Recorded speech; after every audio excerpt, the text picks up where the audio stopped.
The man known to history as Mao Zedong, or Chairman Mao, was born on the 26th of December 1893 in the village of Shaoshan in the province of Hunan in southern China. His father was Mao Yichang, who had been raised in a family of poverty-stricken peasants. However, after serving in the Xiang army for a few years in his youth, Yichang had returned to his native region and begun working as a farmer. He soon acquired enough money to become a lender in the district, and this, combined with his agricultural work, allowed him to become one of the more prosperous farmers in the Shaoshan area, eventually coming into possession of about 20 acres of land. Mao's mother was Wen Qimei, a devout Buddhist who had a troubled upbringing. Her father was a poor shoemaker who drank heavily, and her mother had been his concubine. Mao's childhood was less than ideal.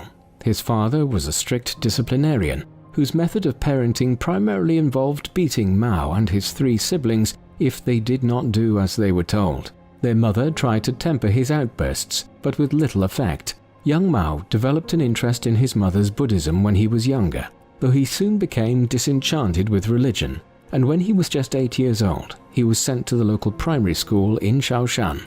Just as the 20th century was dawning, his education there was a mixture of traditional Chinese learning centered on Confucianism combined with the centuries-old values of the Far East, along with a sprinkling of influences from the encroaching Western world which could not be avoided in China by the 1900s.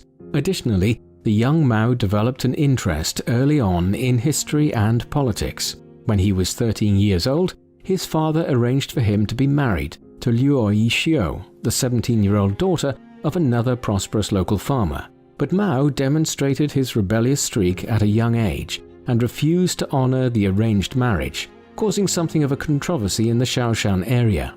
And as a result of this disagreement, the teenage Mao temporarily left his father's farm, although he returned before very long. Mao was growing up at a time when China was experiencing momentous change. Like Korea and Japan to the east, China had first come into contact with European traders and religious missionaries in the 16th and early 17th centuries. And like them, the Chinese had quickly become wary of the newcomers and had restricted their contacts with them to 1 or 2 ports in the southeast of the country, where a tiny amount of trade was conducted.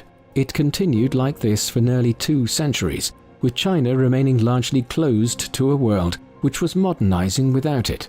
It remained highly conservative in its religious, social and political values, changing little and continuing to be ruled by an emperor and a closed government of imperial rituals and administrators as it had been for centuries. But by the mid-19th century, China again, like Japan and Korea, could no longer prevent the Europeans, with their modern warships, guns and industrial power, from interfering in their countries. With the Opium Wars of 1839 to 1842 and 1856 to 1860, Britain forced China to end its self-imposed isolation, following which China experienced a flood of European contact, and with it came not just British opium, but ideas about different types of government, new economic developments, and all manner of technological innovation. Perhaps the most striking and revolutionary of these new ideas, which arrived into China from the mid-19th century onwards, was the knowledge that the Europeans and the Americans were not ruled by powerful monarchs and emperors anymore. Many lived under republics governed by the people, and even where some of these countries still had emperors or empresses such as Queen Victoria in Britain, she was essentially a figurehead, and it was Parliament that actually ruled the British Empire. Moreover, these democracies were not all alike. Some were very conservative, some were more liberal, and some had different degrees of economic development. And there were also competing ideas about how they should be reformed and developed, with some wanting the wealthy to hold a great amount of power, and others who believed that power and wealth should be distributed equally throughout society. And there were more extreme ideas again. One of these, developed in particular by the German political scientist Karl Marx in the mid-19th century, argued that all wealth and goods should be held in communal ownership. He called this communism. In early 20th century China, these ideas would soon lead to great change, as many began questioning why they were still ruled by the emperor of the nearly 300-year-old Qing dynasty. As Mao entered his teenage years, he was already reading about these political ideas. He was particularly interested in calls for a democracy to be established in China to replace the imperial government, and also the republican writings of Sun Yat-sen, who had become a figurehead for the republican movement within China. He would soon see these desires confirmed. Just as Mao was starting at a new school in Changsha, the country was entering into a period of rapid change. Regional famines had struck parts of China in the late 1900s and early 1910s, and this, combined with numerous regional uprisings throughout the country and growing calls for a more representative government, led to an army revolt in October 1911. At first, the imperial government of Emperor Puyi, who was just a 6-year-old child, tried to address the grievances of the dissenters, but it soon became apparent that a more drastic shift would be necessary. After weeks of negotiations, it was determined in February 1912 that the emperor would abdicate and a new Republic of China would be established, with the imperial officer Yuan Shikai serving as its first president of a national government. Thus, an empire which had been in existence for centuries had ended. It was, however, very unclear in the mid-1910s exactly in what direction China's politics would now head. These were striking developments, and ones which Mao had not been entirely removed from. When the conflict erupted late in 1911, he had enlisted in the rebel army as an 18-year-old recruit.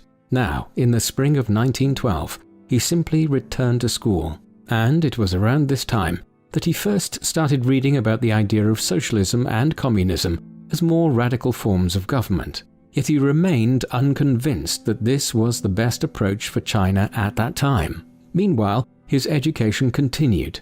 He determined at some point around 1913 that he would become a teacher, and so he enrolled in the first normal school of Hunan, widely regarded at the time as the best in the province. Here he became a popular and accomplished student, reading widely, being elected secretary of the student society, and eventually finishing as one of the highest-ranked students in the school.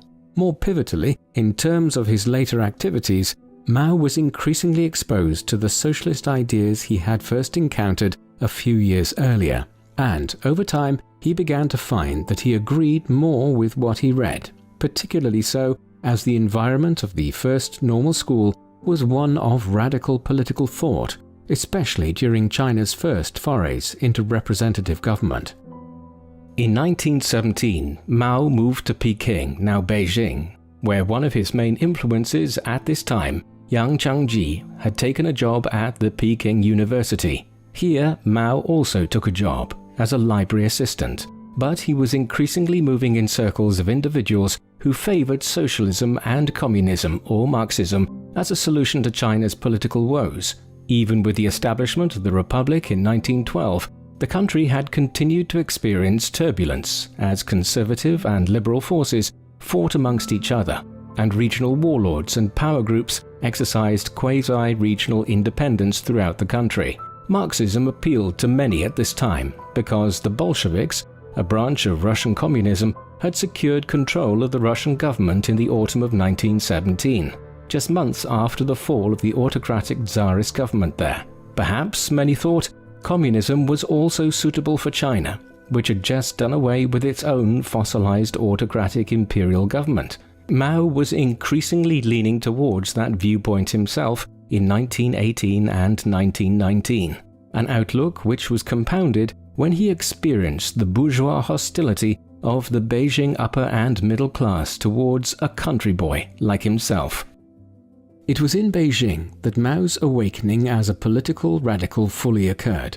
China was drifting ever further into political anarchy in the late 1910s as a buoyant nationalist movement led by Sun Yat-sen sought to rejuvenate the republic in its infancy, which the nationalists perceived as being governed by a weak, conservative regime with too many links to the old imperial past. In parts of the country, the government could exercise its authority, but in others it was little more than a government in name only. This instability was augmented when the Chinese government failed to secure the former German concession of Shandong at the Versailles peace negotiations in Paris Following the end of the First World War, the nationalists considered it an affront to national pride when this piece of mainland China was instead granted to Japan, a nation which had been exercising its strength across East Asia since the late 19th century, when it had modernized in a far more successful manner than China. And the Shandong controversy was a direct cause of a major student protest which occurred in Beijing on the 4th of May 1919. This was driven by a younger generation of political activists like Mao, who were tired of China's seeming impotence on the world stage and disordered internal politics. The movement would continue afterwards and lead indirectly to the Chinese Civil War many years later. The May 4th movement, the awakening of China's younger generations to radical politics, is generally seen as the origins of the Communist Party of China. The events of 1919 led many young Chinese people who were interested in politics to increasingly turn their backs on the Western liberals of Britain, France, and America who had betrayed them on Shandong, and increasingly to turn towards the Marxism and Leninism that was gradually winning the Russian Civil War and cementing its control over Russia. As we have seen, Mao was already interested in communism by 1919, but it was only in the months following the May 4th protests that he began to fully commit himself to it. And that summer, he organized several student organizations into an umbrella body to protest against the Japanese presence in Shandong. This is the first clear sign of his abilities as an organizer, and his writings around this time and into 1920 began to speak of the Army of the Red Flag and to the victories won by the communists in Russia. By the time that the Communist Party of China was formally established in the summer of 1921, Mao had proclaimed himself to be a communist, believing that the ideology would be the basis for the coming revolution in China. It would be a slow ascent towards that revolution, however. In the meantime, Mao married again in 1920 to Yang Kai-hui, the daughter of one of his former teachers. Then, in July 1921, he attended the First Congress of the Communist Party of China. A decision was taken early on by the new party to accept aid from Russia, but also to establish an alliance with Sun Yat-sen's Nationalist Party, the Kuomintang, which would soon be led by a younger nationalist by the name of Chiang Kai-shek. Mao was one of the first of the Chinese communists to also join the Nationalist Party, in the belief that the conservative Chinese political establishment would only be overthrown if the nationalists and the communists worked in league with each other. As such, he spent much of the 1920s living in the nationalist stronghold of Guangzhou province and working as an organizer and propagandist for both the communists and the nationalists simultaneously. And throughout this period, Mao was gaining a greater appreciation of the struggles of the Chinese peasantry throughout the country and the strength in sheer numbers which they had, if they were won over to the communist cause. As such, the early and mid-1920s were formative, if somewhat unremarkable years in Mao's career. This all began to change in 1926. With the death of Sun Yat-sen in 1925, Chiang Kai-shek had taken over the leadership of the nationalists. By this time, his party, the Kuomintang, had control over large parts of southern China, but the country was still highly fragmented, with the conservative government of the Republic holding Beijing and much of the north, and quasi-independent Chinese warlords who were vestiges of the imperial past holding other parts of the country. In 1926, Chiang determined to force the issue and launched a nationalist military campaign to seize Beijing. The Northern Expedition, as it has become known, was a major success, and during the course of 1926 and 1927, the nationalists seized power in many of the major cities. But the very success of the Northern Expedition also led to civil war. Now, the loose alliance, which the Chinese communists and the nationalists had been in since 1921, was effectively ended by Chiang Kai-shek, who had grown wary of the expanding power of the communists and the role Russia wished to play in China. Once the conservative regime in Beijing was done away with, the result was a split itself within the Nationalist Party in 1927, between Chiang's right-leaning nationalists and a left-leaning faction which wished to accommodate the communists. These events are typically seen as the beginning of the Chinese Civil War, which would last for over 20 years. In the summer of 1927, Chiang Kai-shek's newly ascendant Kuomintang began a crackdown on communists throughout China. Thousands were killed, and the party was suppressed in many places. Mao's reaction to this major setback and the inception of civil war between the nationalists and the communists was to retreat with several hundred followers into the wilderness around the Jinggang Mountains on the border of Hunan province. It was the beginning of a long period of guerrilla warfare during which the Communist Party, with tacit aid from Russia, sought to disrupt the rule of the nationalists in anticipation of mass urban revolts by workers throughout the country against the new government. These were often tough years for Mao. His wife and sister were beheaded by the nationalists in 1930, though in his new life as a guerrilla fighter in rural China, he had formed a relationship with He Zizhen, whom he married soon after Yang Kai-hui was killed. It was also around this time that he determined on a new course. Instead of waiting for a revolt of the Chinese urban proletariat, he would attempt the same strategy as had brought the Chinese nationalists to power, building up a territory which he would control and expand outwards. In February 1930, Mao, who by now was one of the senior commanders of the Chinese Communist movement, established the Southwest Jiangxi Provincial Soviet government in Jiangxi province. Although the nationalists controlled most of the country, for a few years here in the early 1930s, Mao established a Chinese Soviet state in Jiangxi, with him serving as the chairman. The Red Army had also expanded and was now under the overall control of Zhou Enlai, with the wider Chinese Communist Party focusing attentions on Jiangxi as a safe base for them in the early 1930s. Indeed, Mao, Enlai, and the Red Army saw off several efforts by Chiang Kai-shek to wrest control of the province back from them in the early 1930s by encircling Jiangxi. However, this military response was limited by the nationalists, in part because it had found itself embroiled in a conflict on the other side of China in the early 1930s, as the Empire of Japan invaded the northeastern Chinese provinces of Manchuria and established a puppet state called Manchukuo there. It was just the beginning of heightened Japanese involvement in China in the 1930s, but once the initial furore concerning Manchuria died down, Chiang set his sights on finally reclaiming Jiangxi province from Mao and the communists in the mid-1930s. In September 1933, the Chinese nationalists began the fifth encirclement of Mao and the communists in Jiangxi province.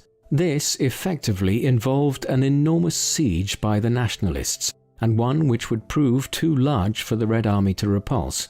By the summer of 1934, it was clear that Mao and his followers would either have to surrender or break out of the besieged area. They chose the latter, and the resulting events have become part of Communist Party law. In October 1934, Communist forces consisting of 86,000 troops, 15,000 personnel, and 35 women broke through nationalist enemy lines and began an epic retreat from their encircled headquarters in southwest China.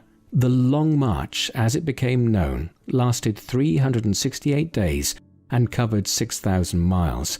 They crossed 24 rivers and 18 mountain ranges. Weapons and supplies were borne on the backs of fighters or in horse-drawn carts, and at times the line of marchers stretched for 50 miles. Only 4,000 troops completed the journey. Enduring starvation, aerial bombardment, and almost daily skirmishes with nationalist forces, Mao eventually halted his columns at the foot of the Great Wall of China. The Long March is regarded as the longest continuous march in the history of warfare and marked the emergence of Mao Zedong as the undisputed leader of the Chinese Communists. The months after the Long March saw a curious drift in Chinese politics towards a rapprochement between the Communists and the Nationalists. For years, the nationalist government of Chiang Kai-shek had been dealing with problems on multiple fronts.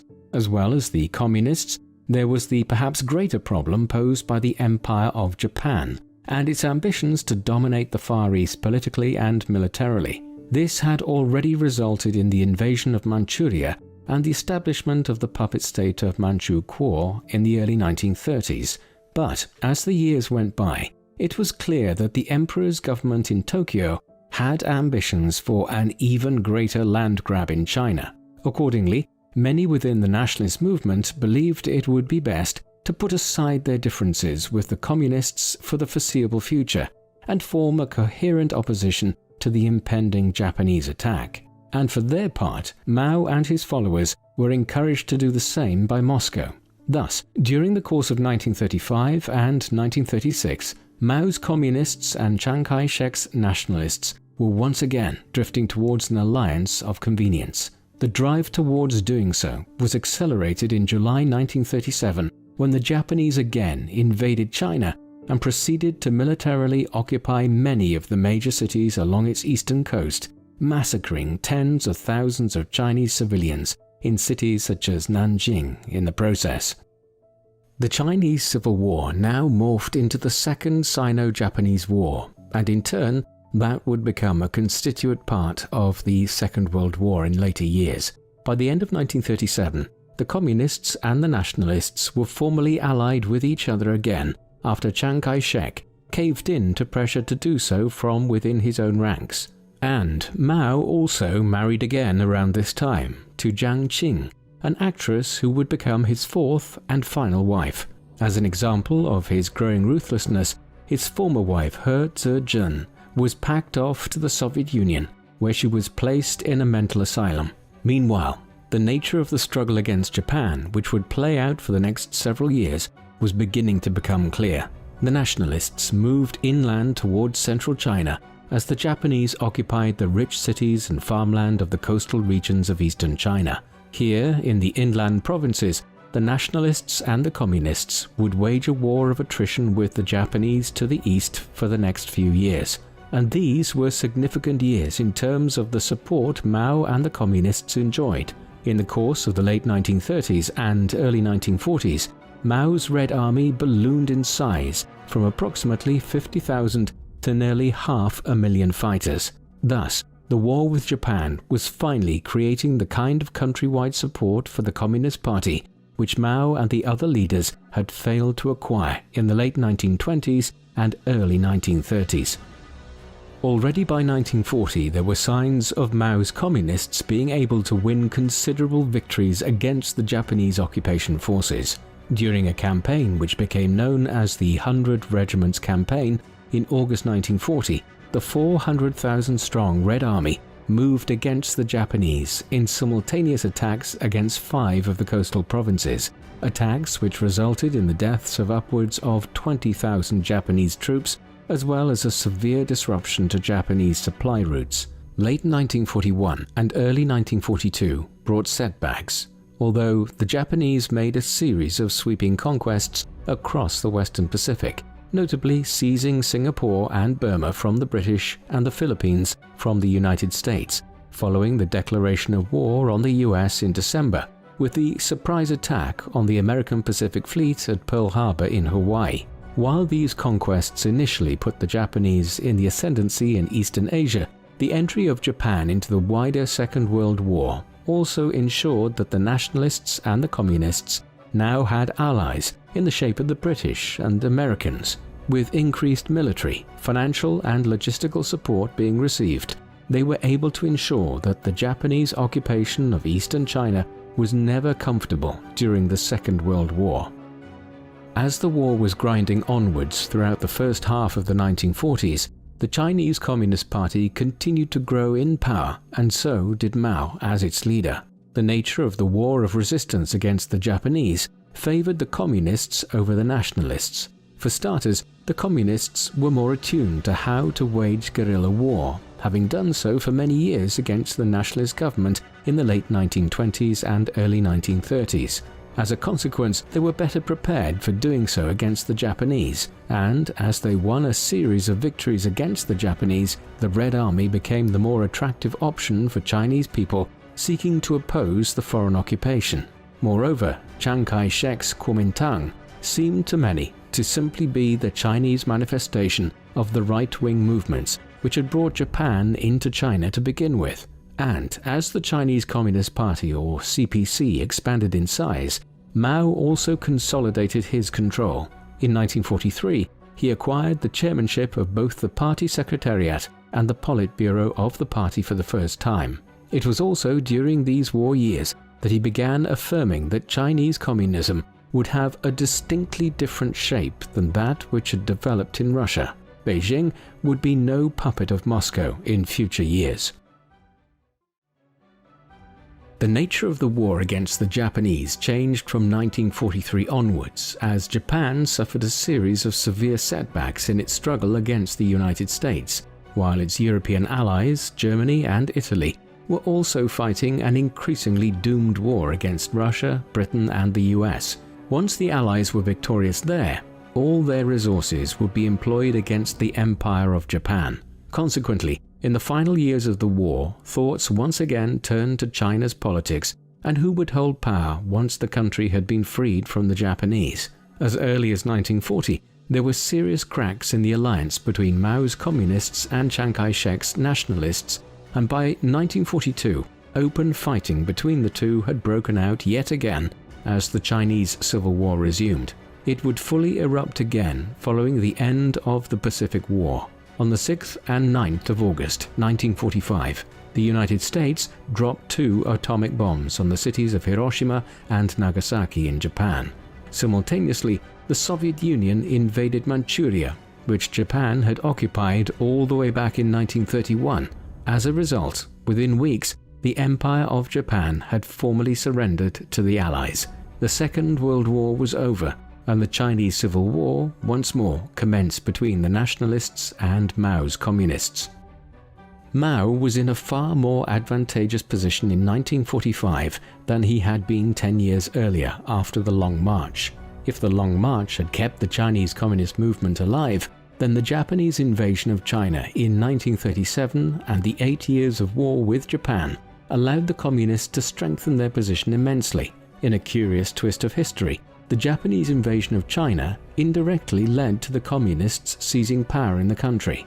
Early in 1946, Mao was handed an extra advantage when Stalin handed over Manchuria to the Chinese Communist Party. Yet it would take 3 years of further intense fighting between the Communists and the Nationalists before a breakthrough was made. In September 1948, the Communists secured full control of east-central China in the region south of Beijing with the capture of Shandong province in the Huaihai campaign. Then, in the winter of 1948, Mao launched the Pingjin campaign against Chiang Kai-shek's forces in northern China. Over a 2-month campaign, over 500,000 nationalist troops were killed, captured or wounded, and the north of the country was left in communist hands. With northern China largely secured by early 1949, Mao and the Red Army commanders took the decision that spring to drive south of the Yangtze River into the heartland of nationalist-held territory. This was done despite the efforts of the Soviet leader Joseph Stalin to encourage Mao to form a coalition government with the nationalists. Stalin did not want a rival for power amongst the communist leaders, but he would soon have one. On the 23rd of April 1949, the Red Army seized the nationalist capital of Nanjing. A series of further striking gains saw Chiang Kai-shek retreat south with his remaining supporters to Guangzhou by the autumn of 1949. Just weeks later, he and the remaining nationalists decided to make a strategic retreat from the Chinese mainland to the island of Formosa, more commonly known today as Taiwan. Here, the nationalists formed a government which they proclaimed as the continuation of the Republic of China, which had been established back in 1911. Meanwhile, back on the mainland, Mao had proclaimed the founding of the People's Republic of China on the 1st of October 1949. The Chinese Civil War between the Communists and the Nationalists was at an end, after more than 20 years of conflict. Mao now entered office as the first chairman of the Central People's Government. The first measure to be taken was to tidy up the loose ends of the war. In the spring of 1950, the Red Army launched a campaign against the island of Hainan off the southeast coast of China. Within weeks, the 100,000-strong nationalist forces there were forced to surrender.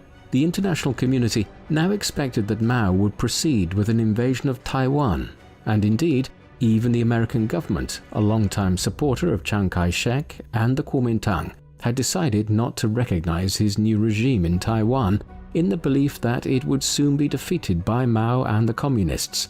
But no invasion came, and despite numerous crises between the two sides, Taiwan remains self-governing to this day. And this period immediately after the conclusion of the Civil War also saw Mao head to Moscow in the winter of 1949 to 1950. Here he secured large injections of Russian financial support for China, as well as technological advisors, although the agreement came with a tacit admission by Mao of Stalin's primacy within the communist world. Mao would have to wait several years before he could attempt to go his own way. The post-war years in China saw the initiation of wide-ranging political, social and economic reforms. Firstly, a massive land reform campaign was initiated to transfer agricultural land out of the hands of large-scale farmers and landlords and into the hands of poorer peasants. While this reduced economic inequality, it was not without violence, and there were many instances of the former landlords being attacked or even murdered across China in the early 1950s. In tandem, a huge drive was initiated to crack down on opium production and consumption across the country, a habit which was partly a legacy of British meddling into the Chinese economy in the 19th century. In the 1950s, millions of opium addicts and habitual users were press-ganged into labor reform camps. They were joined in these by the hundreds of thousands of individuals who Mao's regime branded as counter-revolutionaries, many of them being former members of the Kuomintang. And Mao also launched the new People's Republic onto the world stage by entering into the Korean War, which broke out in the summer of 1950 between a communist North and an American-backed South. Massive Chinese aid ensured that the conflict ended in a stalemate 3 years later. It also led to a split of relations between Mao's new regime and the United States, one which involved a trade embargo which lasted for over 20 years. In the 1950s, Mao had formed a clear idea of how he believed communism should develop in China. It would be incorrect to assume that Mao Zedong was simply a powermonger who used communist ideology to secure authority in China. Certainly, he was a brutal autocrat, a fact which would become strikingly clear as his long chairmanship continued on into the 1960s and 1970s. But he had also read widely on Marxist-Leninist thought and had a vision for how communism would develop in China. In the early 1950s, that vision involved the industrial capacity of China's burgeoning cities of the East Coast and its great rivers, leading the country away from its reliance on agriculture. As Mao described it, the communists had come to power by the Red Army encircling the cities occupied by the nationalists and the Japanese, and then absorbing the cities when they were strong enough. Now, the direct opposite was needed. China's cities would need to expand outward and bring the country closer to achieving communism as Marx had intended it. To that end, in 1953, the first five-year plan was initiated in China in imitation of the five-year plans which the Soviet Union had begun employing in Russia in the 1920s. The first five-year plan of 1953 to 1957 was geared primarily towards reducing the reliance of the Chinese economy on agricultural output and moving towards becoming a global power through the creation of an industrial economy. With Soviet financial support and expertise provided through Russian advisors, new factories were built across the country during the plan. Farms were collectivized across China and placed under state management, and billions of yuan were spent in total on completing 595 large and medium-sized infrastructural and economic projects, including railways, major roads, and new dams, often linking parts of China with each other in ways which had never been possible before. As a result, Chinese industrial productivity increased by 128%, and steel production alone jumped from 1.35 million tons in 1953 to over 5 million in 1957. Coal extraction doubled during the 5 years, while in agriculture, yields of grain and cotton rose by over 30% during the same time period. Overall, the first five-year plan under Mao was a tremendous success in pure economic terms, but in its success were sown the seeds of destruction, for a hubris now entered into Mao and his colleagues' thinking, a hubris which would be injected with catastrophic consequences into the second five-year plan, or as it is more commonly known, the Great Leap Forward. On the 22nd of May 1957, the Soviet leader Nikita Khrushchev, who had succeeded Stalin on his death in 1953, delivered a speech at a regional meeting of Soviet representatives, in the course of which he proclaimed that it was his goal that the Soviet Union should catch up and overtake America in economic output by 1980. A few months later, in November 1957, at a gathering in Moscow of international communist leaders to celebrate the 40th anniversary of the October Revolution, which had brought the Soviets to power in 1917, he repeated his claim. Only now he was even more ambitious. The Soviets would now eclipse the Americans within 15 years. Mao, who wished for China to rival the Soviet Union, and whose relationship with Khrushchev was more antagonistic than it had been with Stalin, began pondering this goal in the aftermath of the Soviet leader's speech. Not to be outdone, he quickly determined to make similar claims, and made it known that it was China's goal to catch up with Britain's economy within 15 years and exceed their production of steel and other core industrial outputs. With this goal in mind, in 1958, the Chinese Communist Party initiated the Second Five-Year Plan, or what was soon referred to as the Great Leap Forward, for the country's economy. It would result in the most catastrophic famine the world has ever seen. Mao believed that the key indicators of how China's economy was progressing would be seen in grain and steel production. If these could be increased rapidly, it would show the Soviets in Moscow and the world in general that China was asserting itself on the world stage. Accordingly, all of the instruments of the state were deployed in 1958 to begin increasing the rate of grain and steel production by establishing new smelting factories and turning ever greater amounts of agricultural land over to grain production. Massive amounts of farmland were collectivized into giant state farms towards this end, and millions of workers were redeployed to different parts of the economy than they were trained for. Huge amounts of state funding were also given out to aid in the effort, and party officials were sent out into the countryside and the towns, charged with maximizing production. However, many of these initiatives were potentially hazardous to begin with, as the state was employing experimental farming methods in some instances, and in others was turning over land to grain production which was more suited to other crops. In other instances, workers were being sent into steel factories with little or no training in what they were doing. It was an inauspicious beginning in 1958, but one which would get much worse over time. Despite these structural issues, there were some initial signs of progress. Steel and iron production did increase in the initial stages of the Great Leap Forward, perhaps by as much as 30 to 40% in 1958, but the mechanism whereby it was being increased would prove catastrophic in some instances. In their eagerness to show good results, local party cadres throughout the country were often resorting to unimaginably short-sighted and brutal tactics. The more cruel methods involved overworking their laborers in the factories to try to have larger amounts of steel produced. But within a few months, party officials throughout the country were also setting up what became known as backyard furnaces, the use of which Mao had actually encouraged. These were essentially makeshift steel furnaces which were often set up in the yards of people's homes. Scrap metal was used to produce pig iron, which was almost totally useless. But the worst thing was that farming tools and other instruments which were needed for producing food throughout the country were often being thrown into these backyard furnaces and melted down so that local party officials could record higher outputs of alleged steel production in their areas. The result was a lack of basic tools for farming as the months went by.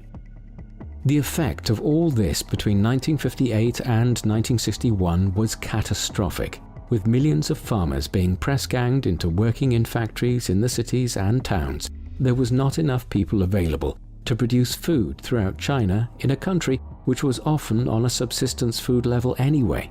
Added to this was the practice of party officials destroying basic farming equipment to inflate the amount of steel they were producing in their areas. Furthermore, the party had begun trying to use experimental irrigation methods, which had rendered large amounts of farmland temporarily unusable in some areas. Given all this, it is unsurprising that even by the autumn of 1958, just months after the Great Leap Forward had started, there were major food shortages in some parts of the country, and this was further compounded by the fact that the government continued to export grain and other agricultural products in order to increase its revenue and also keep up the appearance that productivity was increasing. By late 1958, people in certain parts of the country were beginning to start foraging for wild foods in the countryside, and others were starving to death. This was just the beginning though, and by 1959, grain production had fallen by roughly 15 to 20% in total across the country. There is considerable debate as to how much Mao knew about what was unfolding across China as a result of the Great Leap Forward. It is quite possible that in late 1958 and early 1959, he was unaware of the famine conditions, but evidence has been uncovered which suggests he knew by at least the late spring of 1959, and yet did not do enough to change course.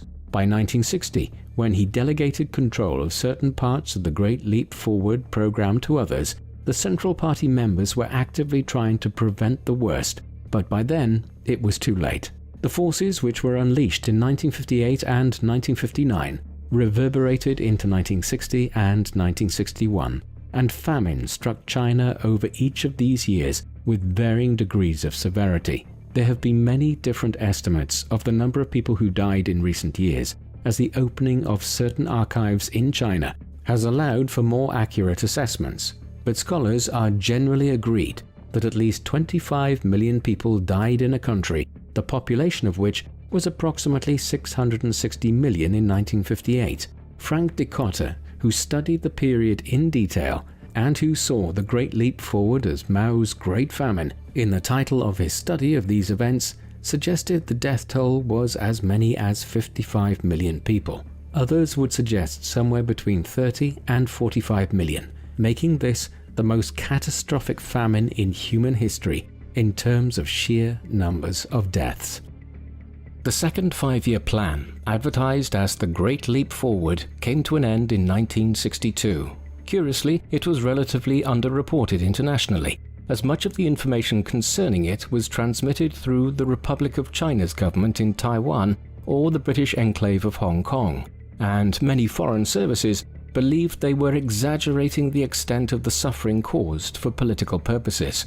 Internally, however, it had badly compromised Mao's leadership. On the 27th of April 1959, Mao's term as chairman of the People's Republic of China came to an end, although he retained his position as chairman of the Communist Party and of military affairs. He was succeeded by Liu Shaoqi, and by January 1962, the Great Leap Forward was being wound down. At this time, Liu made a speech at what was to become known as the 7,000 Cadres Conference, in which he denounced the Great Leap Forward. It was a very thinly veiled public rebuke of Mao, the likes of which would have been unimaginable 5 years earlier. Nevertheless, while Mao had lost some of his authority for now, he was still very much in charge. He would, however, have to govern in a more collective fashion, with figures such as Shaoqi and Deng Xiaoping, who had done much to recover the economic situation in the wake of the disastrous policies of the late 1950s. The 1960s also saw China increasingly isolated on the world stage. Tensions had been brewing between Mao and the Soviet Premier Nikita Khrushchev ever since the latter succeeded Stalin in the mid-1950s. Mao was particularly perturbed by Khrushchev's denunciation of Stalin's brutal authoritarianism and more moderate stance towards the Western powers. He also found himself increasingly at loggerheads with Moscow about the two regimes' interpretation of orthodox Marxism. Relations were bad by the late 1950s, but they became particularly acute in the early 1960s, especially once the Cuban Missile Crisis inspired Khrushchev to begin working more closely with the US government of John F. Kennedy to defuse the Cold War in ways which Mao opposed. A sign of the split was seen in 1961, when Mao denounced the Soviet regime as revisionist traitors. For his part, Khrushchev was increasingly wary of Mao's attitude towards the possibility of a nuclear war with the West. Mao once worryingly suggested that if 300 million Chinese people died in a nuclear war, the other half would still be alive to secure victory. And so, the Russian leader must have been concerned in 1964 when the Chinese successfully tested their first nuclear bomb. But by then, the Sino-Soviet split was complete. While much is known about the political life of the man who oversaw this split with Russia and the catastrophes of the Great Leap Forward, the more private Mao remains something of an enigma. His fourth marriage, that to Jiang Qing in 1938, lasted for the remainder of his life, though Mao engaged in a string of extramarital affairs, including, most controversially, in his later life, with a private secretary, Zhang Yufeng, who was in her early 20s when she first entered Mao's employ. He had at least 10 children, several of whom had been born in the 1920s and with whom he had very little relationship, as he had had to leave them with others during the long Civil War years. He spent much of his private time writing and was a prolific composer of political writings and poems, while his reading habits tended to favor traditional Chinese literature. By temperament, he would become aggressive when challenged, but his demeanor was certainly not genuinely unhinged like Stalin had been in Russia during the 1930s and 1940s. For Mao, state violence was engaged in for political rather than personal purposes, but a great deal about his other personal motivations and inclinations are shrouded behind a public image which was closely managed during his lifetime. The Sino-Soviet split and the catastrophic consequences of the Great Leap Forward were the background against which Mao initiated what has today become known as simply the Cultural Revolution, but the full name of which was the Great Proletarian Cultural Revolution. Launched in 1966, the Cultural Revolution was designed to be a political and social movement which aimed to purify Chinese society and Chinese communism by removing any of the vestiges of Chinese traditionalism which remained and the capitalist and bourgeois elements within it. Mao claimed that a bourgeois bureaucracy had developed within the Chinese Communist Party that was leading China in the wrong direction, and this, along with communist revisionists such as those who were now in power in Russia, needed to be stopped, and a renewed dedication to the communist cause developed. In particular, Mao called on the younger generations of China, those which had been born after the Second World War and who had never known life in China before communist rule, to bombard the headquarters to purify Chinese society of these bourgeois, capitalist elements and to reinvigorate the communist movement. There has been a widespread debate as to what Mao's motivations for launching the Cultural Revolution were. Some historians have argued that he genuinely believed that the Chinese Communist Party and the huge administration which operated under it throughout China had been compromised by nearly 20 years in power, and that a cultural reawakening was necessary to stop the bureaucratic degeneration of the country. However, while this might have been a motivating factor for Mao, there is no doubt that the Cultural Revolution was primarily conceived as a way for the chairman to resuscitate his control over the Communist Party and the country as a whole. By its very nature, the movement allowed Mao to use the party's apparatus and wider organs of the state to purge the government of his opponents and competing factions. These had multiplied in number in the early 1960s as the catastrophic impact of the Great Leap Forward was felt across the country. Now, Mao would eliminate those who had dared to cross him in the most brutal purges seen within the Chinese Communist Party. The result would be years of unrest, which turned ordinary Chinese people against each other and created an environment of fear and suspicion. The Cultural Revolution was initiated in May 1966, with Mao urging the people and students in particular to act to purify the party ranks. Within weeks, gangs of students were attacking their teachers, intellectuals, government officials, and even people who were deemed to be wearing bourgeois clothing. These attacks could range from being mild to moderately violent, such as when teachers were attacked by gangs of students and had their heads shaved, to truly bloody acts such as when government officials were actually murdered or driven to commit suicide. As the frenzy built up in the summer of 1966, official party newspapers stoked the flames by calling on the masses to clear away the evil habits of the old society and attack the monsters and demons. By now, students in classrooms and on college campuses across China were organizing themselves into bands of so-called Red Guards, committed to preserving the Communist Revolution and rooting out what were termed the Four Olds: old ideas, old customs, old habits, and old culture. By the early autumn, gangs of teenagers wearing red armbands roamed the streets of cities such as Beijing and Shanghai, and the unrest was so visceral that August became known as Red August. Soon, the initial student-led violence spread to other groups, and factory workers and laborers on collectivized farms began joining what was termed the Red Terror. Meanwhile, Mao was directing these groups, as best they could be directed, against his enemies within the government and the wider party apparatus. But as a means of purging the party of his opponents, this was a very unstable method. By 1967, radical elements were threatening to move beyond Mao's ability to control them. But the Cultural Revolution nevertheless continued. In 1968, Mao initiated the Down to the Countryside, whereby the children of supposed middle-class bourgeois urban families were forced into what were effectively re-education camps in the countryside. Meanwhile, the chairman was building up an ever greater cult of personality around himself, in part led by the publication of his Little Red Book, a collection of his sayings and writings which became central to the concept of Maoism in China around this time. The violence continued unabated through the late 1960s, but by 1971, even Mao was aware of the need to scale things back, and though the Cultural Revolution is deemed by some to have only ended with Mao's death in 1976, the worst of the unrest subsided in the early 1970s.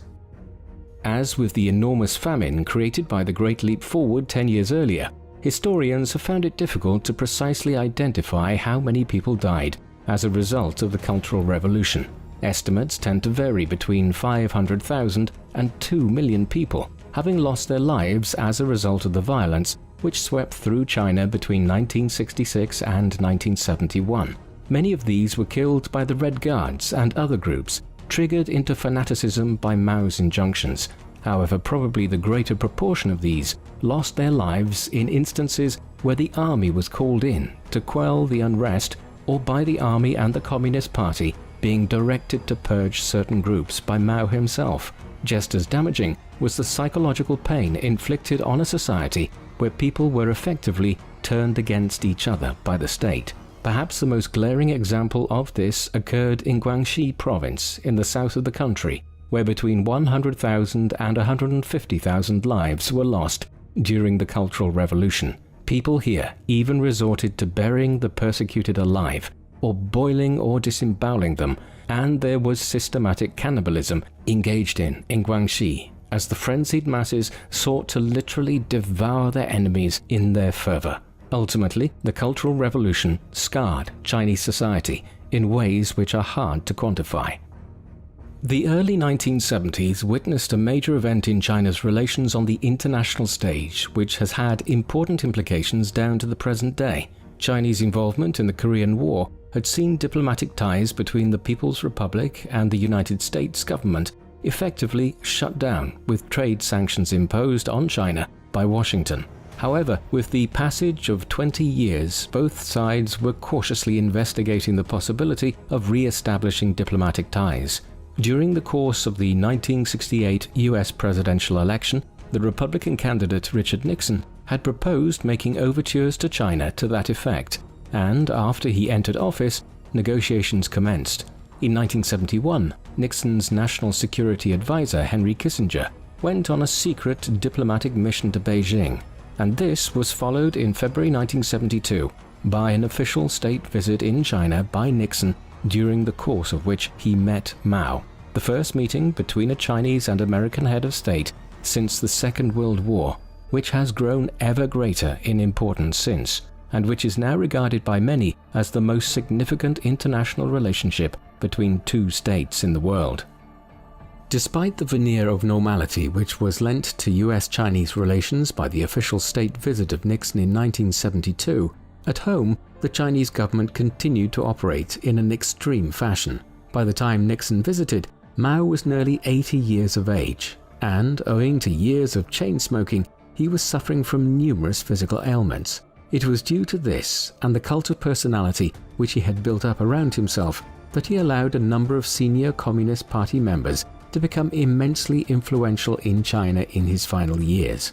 These were known as the Gang of Four, which consisted of Mao's wife Jiang Qing, Jiang Chongqiao, an ultra-Maoist writer who had come to prominence during the 1960s for his denunciation of bourgeois elements within Chinese society, a close ally of Chun Qiao's, Yao Wenyuan, and Wang Hongwen, a younger political figure who had risen from within the Shanghai branch of the Chinese Communist Party to become one of its highest-ranking figures during the Cultural Revolution. The Gang of Four had done much to promote the worst excesses of the Cultural Revolution between 1966 and 1971. But even after the most extreme period of the purges ended in the late 1960s, their influence over Mao's government continued. The last years of Mao's life and his primacy in the politics of China are hard to characterize, as competing forces were at work in the halls of power in Beijing. Certainly, Mao remained wedded to the idea of clinging to power until the very end. As a result, he continued to allow the Gang of Four and their supporters to hold considerable influence in the country.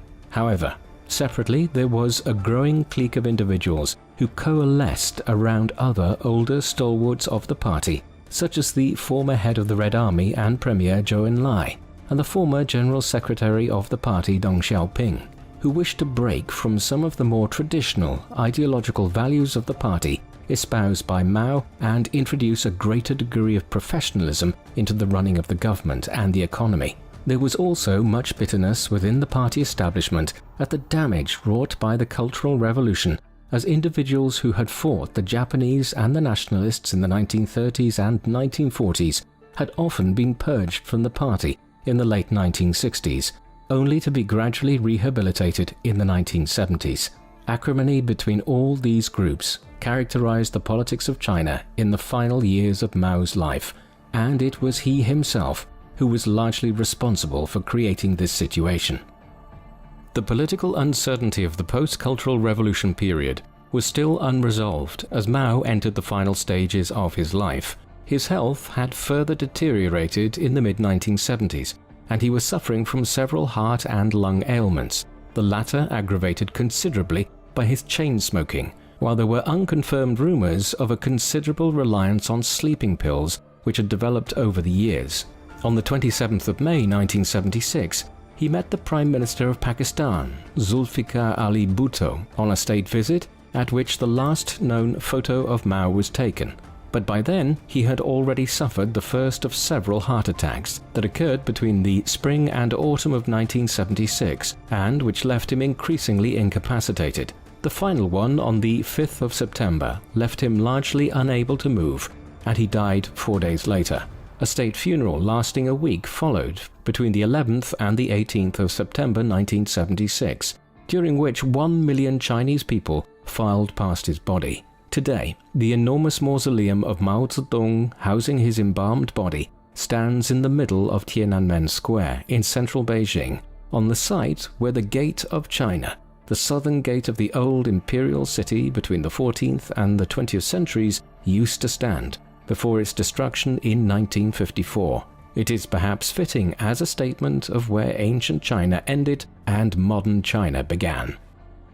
Mao's death occurred at a time when the older leadership of the entire Chinese Communist Party, the generation who had come to political consciousness during the May 4th movement all the way back in 1919, was fading from Chinese life. The old leader of the Red Army, and a possible successor to Mao, Zhou Enlai, had predeceased Mao by just a few months.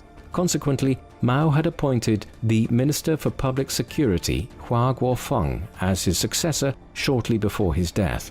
He succeeded as chairman of the Chinese Communist Party in 1976. But he would not last long. Guofeng was outmaneuvered in the years that followed by Deng Xiaoping, who became the de facto leader of China in 1978, though Guofeng's brief period as leader was significant in arresting and charging the Gang of Four as being responsible for the excesses of the Cultural Revolution. In all but one instance, they subsequently were sentenced to life in prison under Deng Xiaoping's leadership. Elsewhere, despite his impeccable communist credentials, Deng Xiaoping quickly moved China away from its planned economy and the more authoritarian aspects of Mao's reign, setting term limits on the holding of office.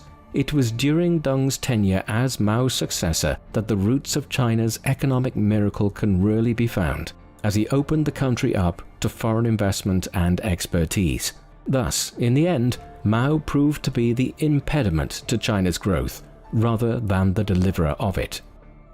Mao Zedong is one of the most contentious individuals in Chinese history, and indeed the history of the modern world. To some, he was a brutal tyrant and a mass murderer, under whose rule between 1949 and 1946, over 50 million people and perhaps as many as 80 million died prematurely, whether as a result of the catastrophic failures of the Great Leap Forward, the waves of violence unleashed during the Cultural Revolution, or government-orchestrated disasters such as the Banqiao Dam failure of 1975, which by some estimates resulted in the deaths of over 200,000 people.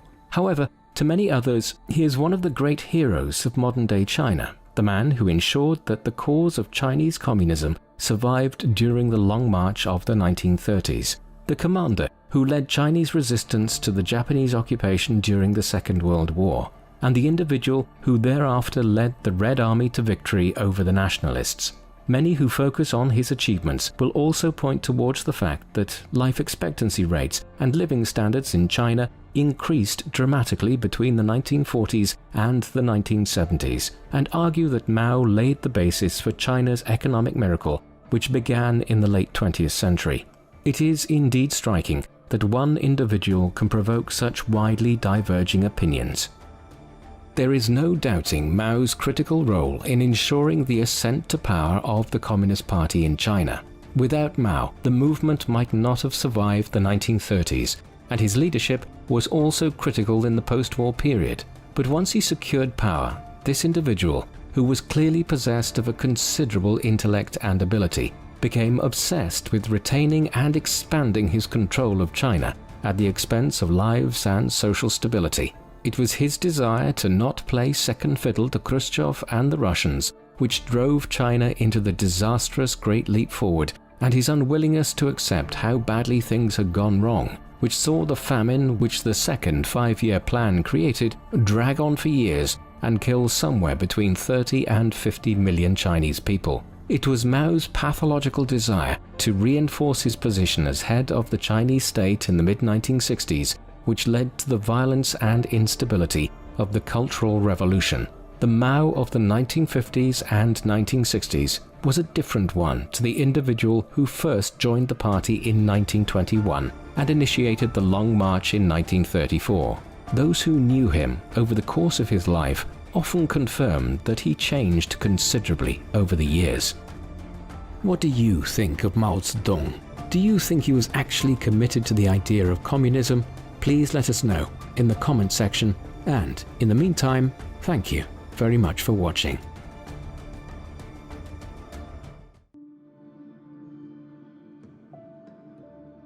The man known to history as Idi Amin was born in unclear circumstances in the mid-1920s in Uganda. Some accounts, including a statement by Amin's own son Hussein, place his year of birth as late as 1928, but he was most likely born in 1923 or 1924. His place of birth is also disputed, but the suggestion that he was born in the capital of the country, Kampala, is probably spurious, and Amin was more likely born at Koboko in the Muslim-dominated northwestern part of the country, near the border of what is now South Sudan. His father's background is similarly unclear.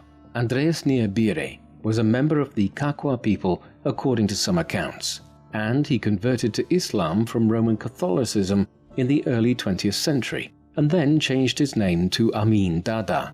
However, other sources suggest he was ethnic Nubian and that he may have been raised as a Muslim. If so, his family probably came from Sudan originally and had been among Sudanese communities which had been brought south by Emin Pasha, a late 19th century governor of the Ottoman province of Equatoria, who had ventured as far south as Uganda in the 1880s. Amin's mother was Assa Ate, whose descent is also disputed. She may have been an ethnic Kakwa or Lugbara, different peoples living in what is now northern Uganda. What little we know of Idi's childhood indicates that his father abandoned him and his mother when he was young, and he was raised by her alone.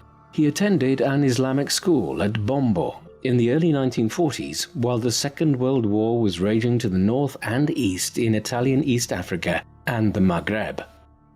Any assessment of Amin's life must start by exploring the history of Uganda under colonial rule. Like many other parts of sub-Saharan Africa, Uganda was a country which had been contrived more from the imaginations of its colonial rulers than one which had an ethnic or religious coherence to it. The region which the country covers today was inhabited by different peoples in the pre-colonial period, the largest being the Bagandans, who ruled a large swathe of the country in the south of modern-day Uganda, including the region around the capital of Kampala. However, the area also contained many Nilotic peoples in the north and east, such as the Kakwa and Lugbara, and in the northwest there was a substantial Sudanese population. Pockets of Kuliak people also inhabit the regions which today lie along the border between eastern Uganda and western Kenya. And to compound matters, the people of the country were also divided along religious lines, with a large Muslim population in the north where Islam had spread south from Egypt and Sudan, while elsewhere others followed the Ugandan native religions. A great many had also accepted faiths such as Roman Catholicism or Protestantism. This was the patchwork of competing ethnicities and religions out of which modern-day Uganda emerged. The Kingdom of Buganda covered much of the country when the British began to encroach here in the late 19th century. The Ugandan Protectorate was established in 1894 as part of the ambitions of some British imperialists in Africa to obtain control of a continuous stretch of territory on the continent running from Cairo in Egypt to Cape Town in South Africa.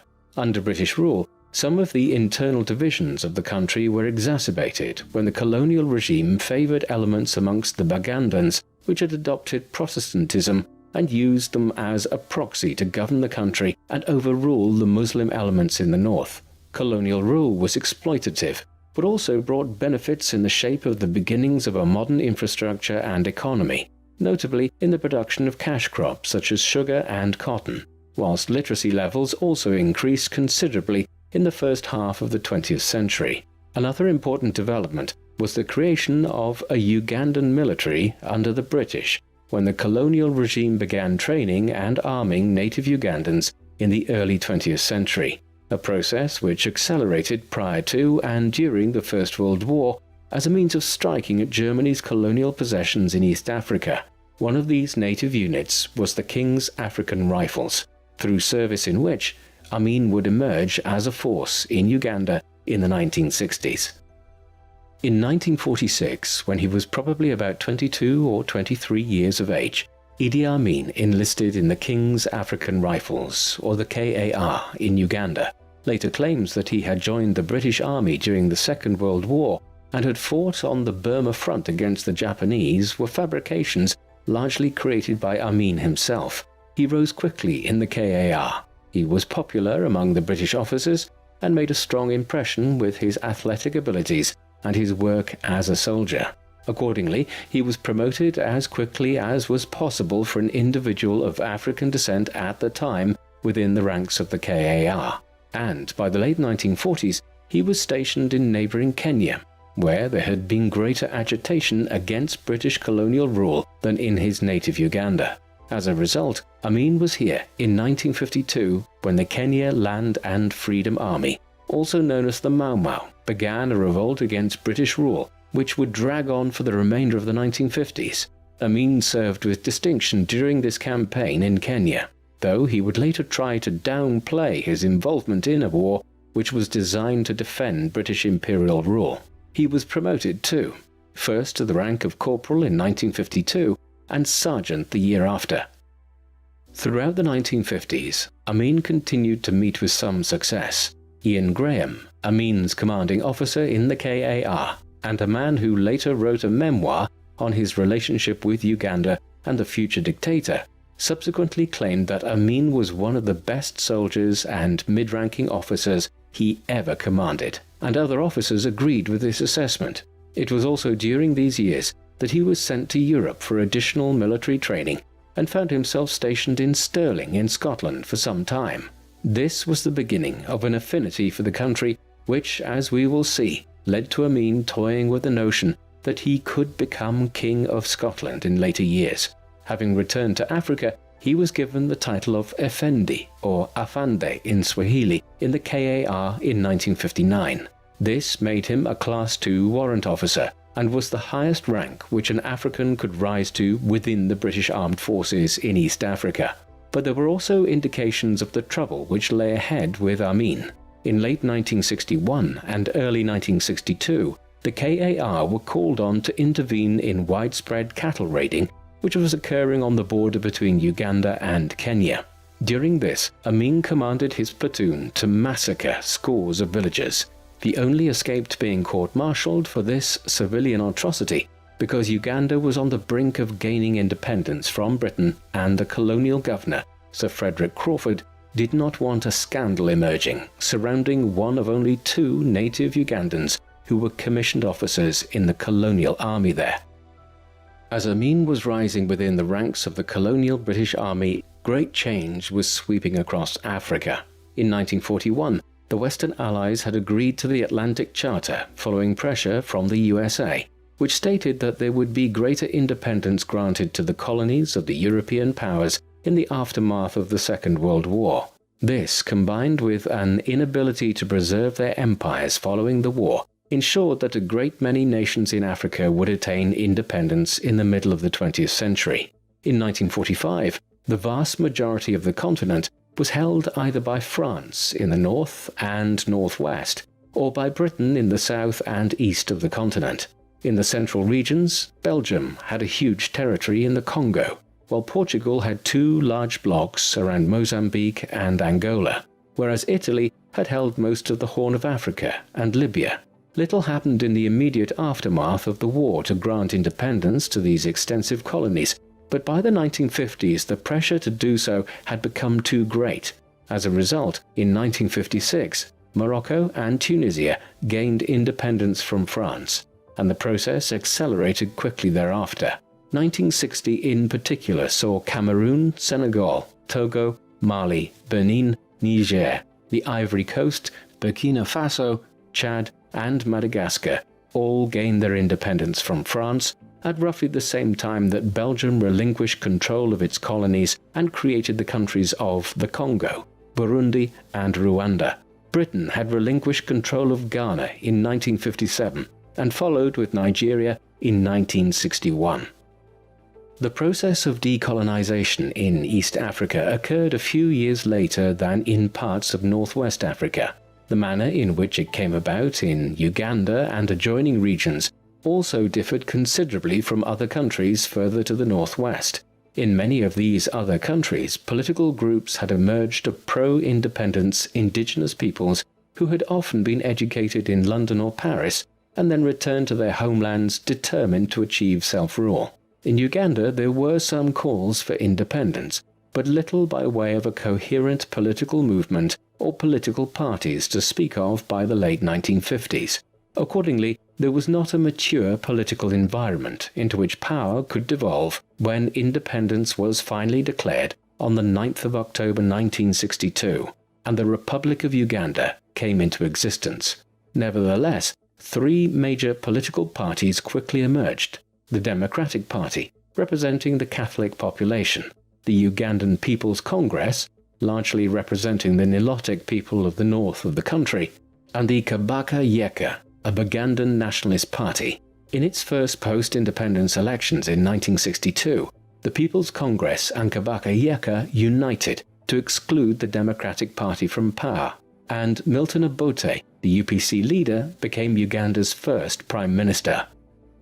Obote would dominate Ugandan politics during the 1960s thereafter, but his period in office was dogged by many of the same problems which had affected other African nations in the post-independence period, namely the problem of uniting a country which was an artificial construct of the British and had many different ethnic peoples and religions within it. As such, the mid-1960s saw a battle between some who wished for a decentralized federal state where the Bagandans and the Nilotic people and other groups would largely govern themselves in their own provinces, and those who wished for a powerful centralized Ugandan state governed from the capital of Kampala. This conflict climaxed in February 1966, when Obote suspended the constitution and assumed extensive powers which amounted to little more than a dictatorship. But this was not exactly an uncommon occurrence in post-independence Africa. All across the continent, strongmen were seizing power in the 1960s, with vicious dictators such as Joseph Mobutu in the Congo, Jean Bokassa in the Central African Republic, Francisco Machas Nguema in Equatorial Guinea, and Abubakar Sangoule Lamizana in what was then the Republic of Upper Volta, but which we know today as Burkina Faso. Thus, Uganda was following this depressing trend when Obote seized power in 1966. For Amin, Obote's consolidation of his hold on the country was beneficial. Already in the early years of independence, he had continued to rise within the Ugandan armed forces. He was made a captain at independence in 1962, then a major in 1963, and deputy commander of the Ugandan military in 1964. Finally, in 1965, when he was still only 40, Amin was made one of the commanders of the army. In 1970, he reached the peak of the Ugandan military and was made overall commander of the armed forces of Uganda. Much of this meteoric ascent throughout the 1960s was secured on the back of his complicity in Obote's corrupt dealings in Uganda.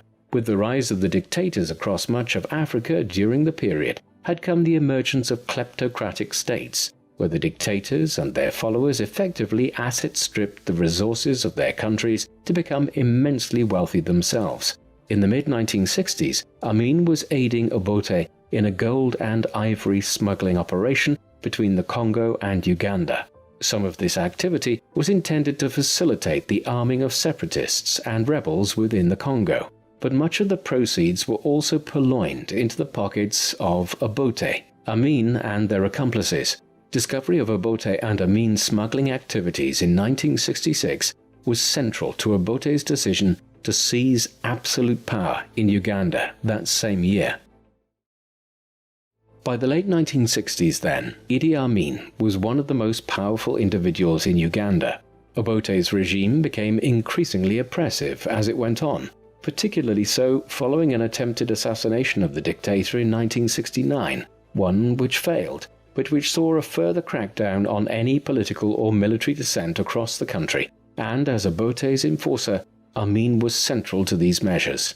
However, despite his close associations with Obote, it now seems clear that Amin was conspiring throughout the late 1960s to seize power himself, or at least to consolidate his hold over the military.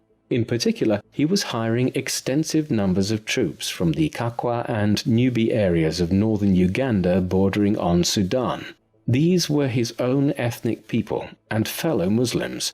By filling the Ugandan military with soldiers and officers drawn from this area, Amin was consolidating his control of the army in advance of a possible seizure of power. Moreover, Amin was probably courting the support of Britain and Israel for such a move. Britain continued to have considerable influence in East Africa and was concerned, in the context of the Cold War, with what it perceived to be the socialist policies being pursued by Obote, while Israel had been involved in Uganda during the 1960s and was anxious to use Uganda and adjoining regions as a means of drawing the attention of its northern neighbors, Sudan and Egypt, away from Israel's ongoing occupation of the Sinai Peninsula.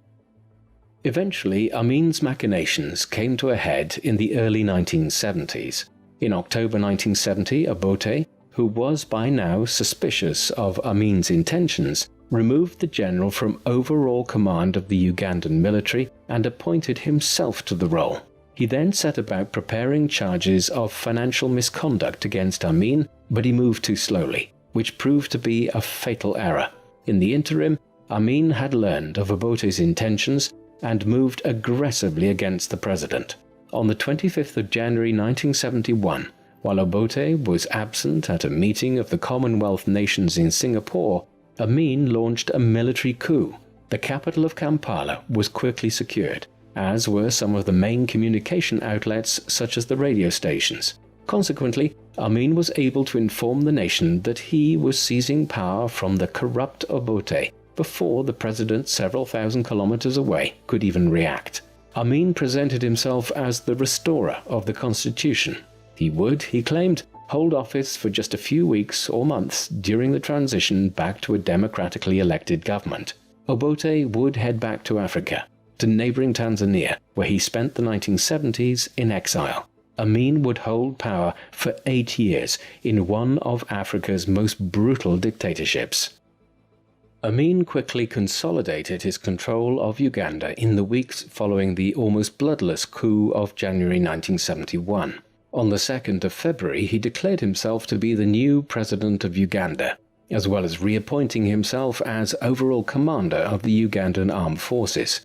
The new regime speedily morphed into a military dictatorship, with any pretense of honoring the legal system and old constitution being quite ephemeral. Military tribunals broadly replaced the court system, and Amin's followers within the army were appointed to a range of senior political offices and civil jurisdictions, positions which they generally had no training for. Amin would henceforth rule by decree, and he renamed the government headquarters in Kampala as the Command Post.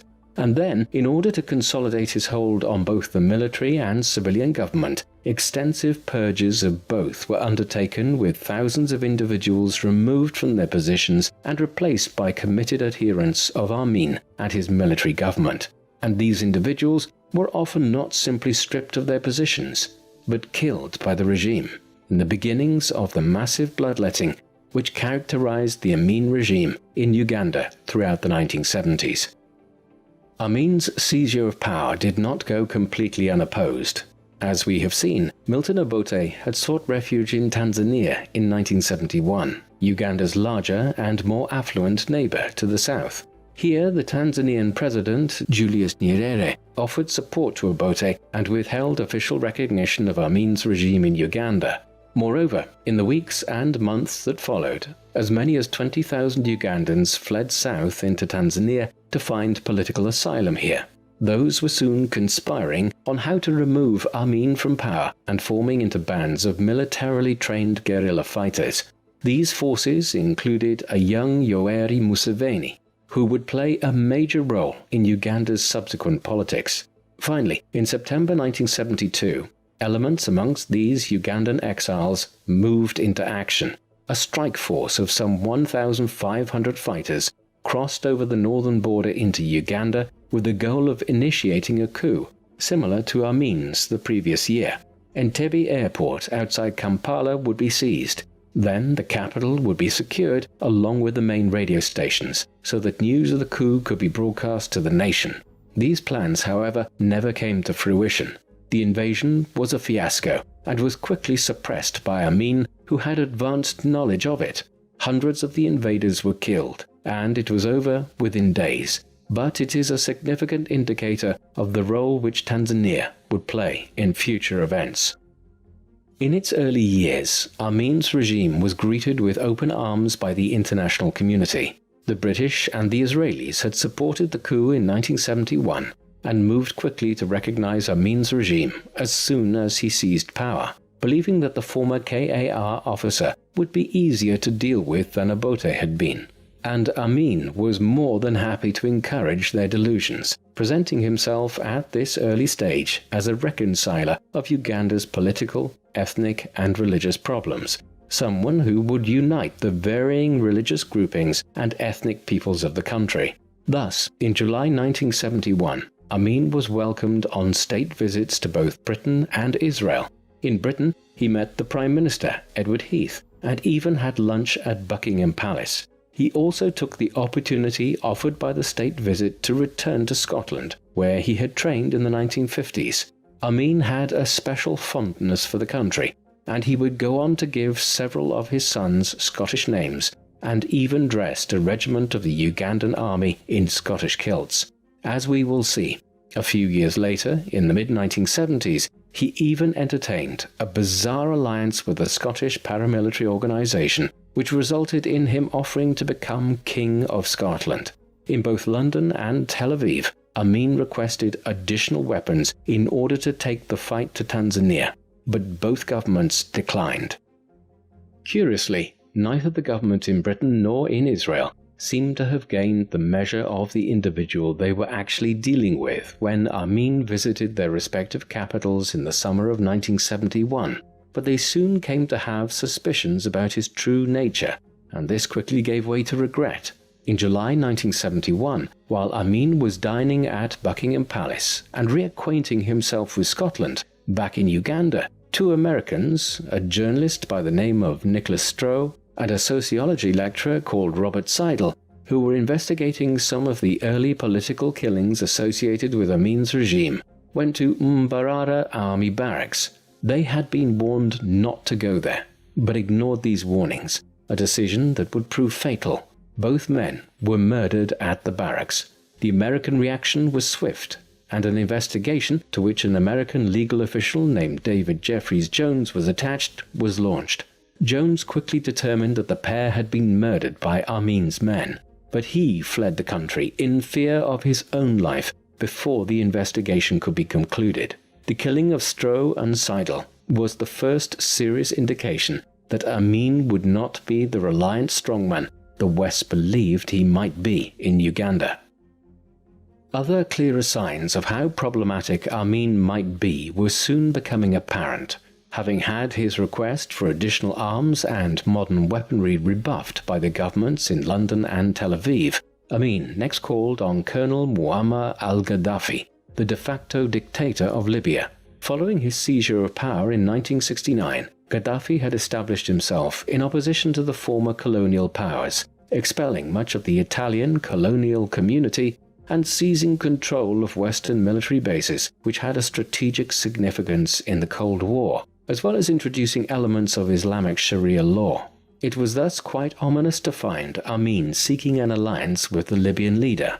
And when he visited Libya, Amin presented a fantastical view of his own country and of himself in order to acquire military support from Gaddafi.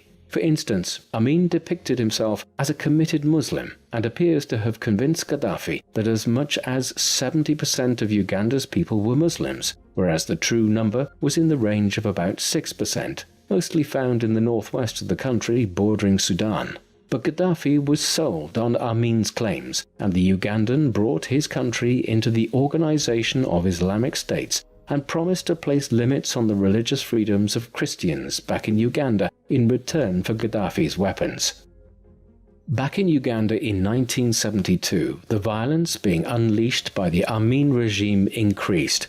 It was aimed in particular at the Acholi and Lango ethnic groups who opposed Amin's regime. By early 1972, at least 5,000 of these had disappeared, including soldiers, lawyers, students, religious leaders, and local political figures. Often, bodies were found floating in the River Nile. At this stage, though, the international media was broadly unaware of what was occurring. One incident, however, gained widespread attention, and that was in January 1972 at Mutakula, near the Tanzanian border. But this had only been extensively reported because it had spilled over into Tanzania itself. Nevertheless, while the Western media and other countries' foreign services were quite ignorant of what was occurring in Uganda at this time, the bloodletting was ever increasing. Figures for the death toll and the number of displaced during Amin's dictatorship are notoriously difficult to determine with accuracy, but already by the summer of 1972, there were tens of thousands who had either been killed or forced to flee into exile in Tanzania or elsewhere, while religious and political persecution was growing steadily. It would only get worse in the years that followed. The action which first made Amin's regime notorious to the international media came in the autumn of 1972 and concerned the country's large community of ethnic Asian people. Indian and South Asian settlement in East Africa was long-standing and dated back at least as far as the 12th century. With the dawning of the first age of globalization in the second half of the 19th century, it increased dramatically, and by the end of the Second World War in 1945, there were well in excess of 500,000 Asians living in East Africa, many of them from India in particular.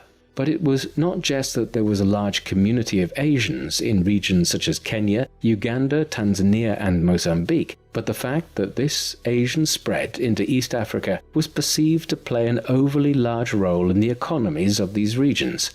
By the mid-20th century, Asians had established a dominant position in the trade and industrial activity of the region, such that 80 to 90% of commercial trade and industry in Uganda was in the hands of the Asian community here. For instance, it was recorded in 1948 that of 195 cotton ginneries or factories in Uganda, 183 were run by individuals of Indian descent. And this was reflected in the currency in use of the country. The banknotes of the East African shilling, a currency used by the British colonial government in the region between 1921 and 1969, had their values written in Gujarati, as well as Arabic and English. Not long after his ascent to power, Amin determined to try to remove much of the Asian population from the country, and to try to wrest control of commercial activity and industry in Uganda out of their hands and place it in those of ethnic Ugandans. Consequently, on the 4th of August 1972, he announced that those of Asian descent within Uganda who did not have full Ugandan citizenship would have to leave the country within 90 days. This now created a quandary for the British government, as it had promised at independence to give Asians living in the region British citizenship if they desired it. As such, a logical place for many of the tens of thousands of non-citizen Asians living in Uganda who had to leave the country to head to was Britain. Yet large sections of the British political establishment were concerned about the potential arrival of tens of thousands of refugees into Britain from Uganda. As a result, Edward Heath's government in London tried to dissuade Amin from his course of action and delay the expulsion order. As the deadline at the beginning of November 1972 neared, panic set in. Eventually, a United Nations emergency airlift was required at the 11th hour to bring 27,000 Ugandan refugees of Asian descent to Britain. Amin's motives for the expulsion order were clear to see before the tens of thousands of people were forced out of the country. On their way to the airports and borders, those who were forcibly exiled were generally robbed of everything of value which they had. Those who objected within the country to this, such as the Chief Justice, Benedicto Kiwanuka, suffered a harsh fate. Kiwanuka was an important figure in the transition to independence within Uganda. He had briefly served in the early 1960s as a technocratic Prime Minister of Uganda, following the granting of the right of self-governance to the country and before the elections which had brought Obote to power. He had been imprisoned by Obote's government in 1969, but was released by Amin when he seized power in 1971. Originally, he tried to work with the new regime and was made Chief Justice of the country. But his criticism of Amin over the treatment of the Asian community and other issues saw him arrested in September 1972. He was executed on the 22nd of September by Amin's forces at Makindye military prison. The manner of his execution is indicative of Amin's brutality. Kiwanuka's ears, nose and lips were severed before he was castrated, disemboweled and set on fire. Another very significant aspect of the expulsion of the Asian community in 1972 was seen in the months and years that followed with the collapse of the Ugandan economy. the 50,000 to 60,000 Asian Ugandans who had been forced out of the country had controlled an extensive amount of the country's trade and industry. These businesses were now handed over to Amin's followers within the military. However, these were usually individuals who had no idea how to run the companies which they were given, and often lacked the basic literacy and numeracy needed to conduct trade. Farm machinery which was used for crop production eventually broke down and could not be fixed. Cotton gins which jammed or stopped working never re-entered use. And perhaps the most ironic sign of the total mismanagement of the economy was seen in the collapse of cement factories at Tororo and Fort Portal. As a result, the Ugandan economy went into a tailspin in the mid-1970s. Shortages of all kinds of goods which had been either produced or imported by these businesses followed, and with it prices increased. Inflation grew steadily, and by 1975 and 1976 the Ugandan economy was effectively collapsing under Amin's rule. The years following the expulsion of Uganda's Asian community saw Amin striking an increasingly confrontational pose on the international stage. By the end of 1972, most Britons had left the country, and early in 1974, Amin succeeded in alienating London by expelling 14 members of the British High Commission who had been installed as a kind of post-colonial oversight committee in Kampala following the granting of independence in 1962. Despite this, and increasing sanctions directed against Amin's regime by Western countries, there was also a very strange situation in which planes were regularly flying out of Stansted Airport in London, carrying cargoes of luxury European goods for Amin and other senior members of his regime. The so-called Whiskey Run operated outside of any trade sanctions which were meant to apply to Amin and his followers. And this was occurring at the same time that Amin was increasingly turning to Libya and the Soviet Union for assistance, while also denouncing continued Western support for the apartheid regime in South Africa and denouncing his other former ally, Israel, as a result of its involvement in the Arab-Israeli War of 1973. This diplomatic schism with the West came to a head in 1975 when Amin's regime hosted the summit of the Organization of African Unity in Kampala, with Amin serving as the summit's chairman. Here he essentially press-ganged several Britons into carrying him into a reception at the summit, while he publicly embarrassed the British Foreign Secretary James Callaghan, who had come to the summit specifically to intercede with Amin to release the British author Dennis Hills, who, in a recent book called The White Pumpkin, had referred to Amin as a village tyrant. Callaghan left believing all hope of cooperation with Amin was over, but Hills, who had been sentenced to death prior to Callaghan's intervention, was spared by the Ugandan government. Meanwhile, Amin continued to tie himself ever closer to the Soviet Union. By the end of 1975, the regime had received tens of millions of dollars in economic aid and military assistance from Moscow, while Amin had also dispatched several thousand Ugandan troops to Eastern Europe to receive modern military training. And for its part, the Soviet government was interested in courting Amin as a way of geographically offsetting British influence in Kenya and the perceived Chinese involvement in Tanzania. It was in the mid-1970s as well that Amin developed a connection with a paramilitary organization back in Scotland that has become the subject of books and even a film in recent years. At this time, the nascent Scottish National Liberation Army, a fringe paramilitary group in Scotland which had begun a low-level terrorist campaign in their home country involving posting letter bombs, contacted Amin, having clearly heard of his fondness for the country. Amin indicated some sympathy for their desire to acquire independence from Britain, even offering to become King of Scotland should they need him to step in and perform the role, a proposal which would make him the first ruler of Scotland independent of Britain in nearly 400 years.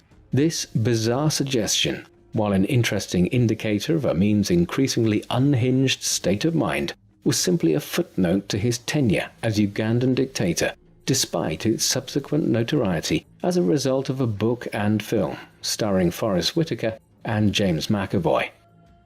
As all of this was happening on the international stage in the mid-1970s, the regime continued its brutal ways at home.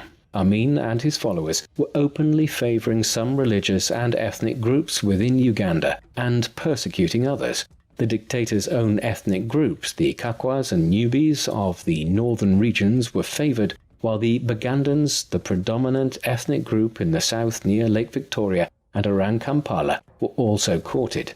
Similarly, the small Muslim minority were shown great preference as they shared a religion with Amin. By the second half of the 1970s, for example, Muslims occupied over 80% of the top positions within the military and government, despite making up just about 6% of the population. However, the state continued to effectively persecute some of the other religious groups and ethnic groups, most notably the Acholi and Langi of the northeastern and eastern parts of the country. Throughout the mid-1970s, tens of thousands of people from these groupings continued to be killed, demoted, attacked, imprisoned, or displaced from their lands and homes. And to achieve this level of oppression, Amin continued to expand the already sizable Ugandan army, making it effectively into a military aristocracy of his supporters who ruled the country. Amin was facilitated in this oppression through the work of the State Research Bureau, a secret police organization which had been set up shortly after he seized power. Its work, though, is largely associated with Robert or Bob Astles from the mid-1970s onwards. Astles was a legacy from the colonial era, a British soldier and official who had fought in the Second World War and then entered service in Africa. He eventually ended up in Uganda in 1949, and after spending the next 13 years there, he decided to remain after independence and worked for Obote's government. Although he was briefly imprisoned following Amin's seizure of power in 1971, he eventually wormed his way into the dictator's good graces and was appointed as head of the State Research Bureau in the mid-1970s. Under Astles, the Bureau was charged with uncovering plots against Amin and the regime and was responsible for the disappearance of thousands of individuals who were suspected of various crimes. It was not an uncommon sight in the streets of Kampala and other Ugandan cities throughout these years to see individuals forced into the trunks of cars and driven off, often never to be seen again. Amin seems to have trusted Astles as he became increasingly deranged and paranoid in the mid-1970s, as one of the few individuals whom he knew wasn't trying to overthrow him. Amin's own behavior and lifestyle was changing in the 1970s as he became increasingly unpredictable. The dictator was a polygamist who married at least 6 women in the 1960s and 1970s. He divorced 3 of these in 1974, 2 of whom died under mysterious circumstances in the months that followed. Then he married a 19-year-old go-go dancer called Sarah Kiolaba in a vast £2 million wedding in the summer of 1975, at which the Palestinian leader Yasser Arafat acted as his best man. In total, he sired as many as 50 children, and perhaps many more through numerous concubines. Many of these were variously raised at palaces and luxury houses, which Amin increasingly acquired across the country. Meanwhile, Amin, who had been athletic and a keen sportsman in his younger years, grew larger in size as he settled into his 50s. He was rabidly paranoid about conspiracies being launched against him, a not unjustifiable concern for an individual in his position. But this would often extend into bouts of sheer lunacy. Bob Astles later described being rung by members of the government who believed he acted as a moderating influence on Amin when he was, quote, out of control. An issue which seems to have become a major factor affecting his personality and his actions as ruler of Uganda was that he had contracted syphilis in his younger years and, by the 1970s, may have been suffering from partial dementia resulting from tertiary syphilis. This would perhaps explain some of the more bizarre behavior and the accusation of cannibalism which attached themselves to him towards the latter end of his dictatorship. In the late 1970s, an Israeli doctor who had served in Uganda sometime earlier had openly stated, "It's no secret that Amin is suffering from the advanced stages of syphilis, which has caused brain damage." Perhaps this also accounts for a telegram which Amin sent to Kurt Waldheim, the Secretary-General of the United Nations at the time. praising the actions of the Nazi dictator of Germany Adolf Hitler, and seeming to suggest that the Holocaust had been carried out by setting people on fire with gas. Word of the message got out quickly to world leaders, and it was increasingly clear after this that Africa was dealing with a partial madman. Meanwhile, the praise Amin heaped on German actions in the Second World War damaged his relations with the Soviet Union, one of his last remaining backers economically and militarily. This was all compounded in 1976 in one of the most infamous incidents associated with Amin and his regime. On the 27th of June that summer, an Air France plane was hijacked on its way from Tel Aviv to Paris via Athens. It was diverted to Entebbe airport outside Kampala, and it soon became clear to the international media that Amin was in league with the Palestinian terrorists and members of the West German urban guerrilla movement, the Revolutionäre Zellen, which had orchestrated the hijacking. In the hours that followed, the non-Jewish passengers were released from the plane, and demands were now issued that dozens of Palestinian political prisoners being held in Israel were to be released. Otherwise, starting on the 1st of July, the kidnappers would begin executing the Jewish hostages. However, what followed was an incredible rescue operation when Israeli commandos flew from Israel to Uganda, refueling in Nairobi and neighboring Kenya to free the hostages. The airport at Entebbe had been built by Israeli contractors years earlier, and they knew the exact layout. Consequently, on the night of the 4th of July, approximately 100 Israeli commandos managed to land in a surprise attack, freed nearly every single hostage, blew up most of the Ugandan Air Force's fighter planes which were stationed at Entebbe, and took off again out of Uganda in a mission that lasted just 90 minutes. Amin was bewildered and enraged by what had happened when he awoke the next morning. Amin's role in facilitating the Palestinian hijacking of the Air France flight in the summer of 1976 was just one of the increasingly incendiary activities he was engaging in on the international stage in the second half of the 1970s. It was largely clear that the Kenyan government had facilitated the Israeli mission to free their citizens at Entebbe by allowing them to refuel in Nairobi. The Kenyan regime was no doubt antagonized by Amin's increasingly jingoistic attitude towards them. Back in 1902, the British had included a large portion of what was Western Kenya within the borders of the Protectorate of Uganda. These same lands were eventually returned to become part of Kenya when it was given independence. But in the mid-1970s, Amin began pressing a largely baseless claim that this part of Western Kenya was actually Ugandan land, or part of a greater Uganda, and this would no doubt have encouraged the government in Nairobi to facilitate the Israeli rescue mission in July 1976. But it did have implications, as in the weeks following the Air France episode, Amin had hundreds or perhaps even thousands of ethnic Kenyans who were living in Uganda killed in reprisals. Throughout the mid-1970s, religious leaders across Uganda had become increasingly concerned about the divisive nature of the regime's approaches towards Uganda's Christians and its Muslim population. Amin had deliberately courted the Muslim population and oppressed some of the Christian churches. The Archbishop of the Church of Uganda, Janini Luwum, had been especially vocal about the need to cool religious tensions, and late in 1976 he chaired a conference of Anglican, Catholic and Muslim leaders. An agreement was reached at this meeting that all involved would work going forward to ease religious divisions within the country. But when Amin, who had not been informed of the gathering beforehand, learned of this, he had Luwum arrested on fabricated charges of having plotted an armed insurrection. Then, on the 17th of February 1977, Luwum was effectively paraded before the international media. The following day, a statement was issued by Amin's regime that the Archbishop had been killed in a car accident. Yet no one was deceived, and reports since suggest that Amin even shot Luwum himself. The Archbishop was subsequently acclaimed as a martyr, and a further sign of how unstable Amin was and how isolated his regime had become followed when he was not invited to a meeting of the heads of the Commonwealth states shortly afterwards.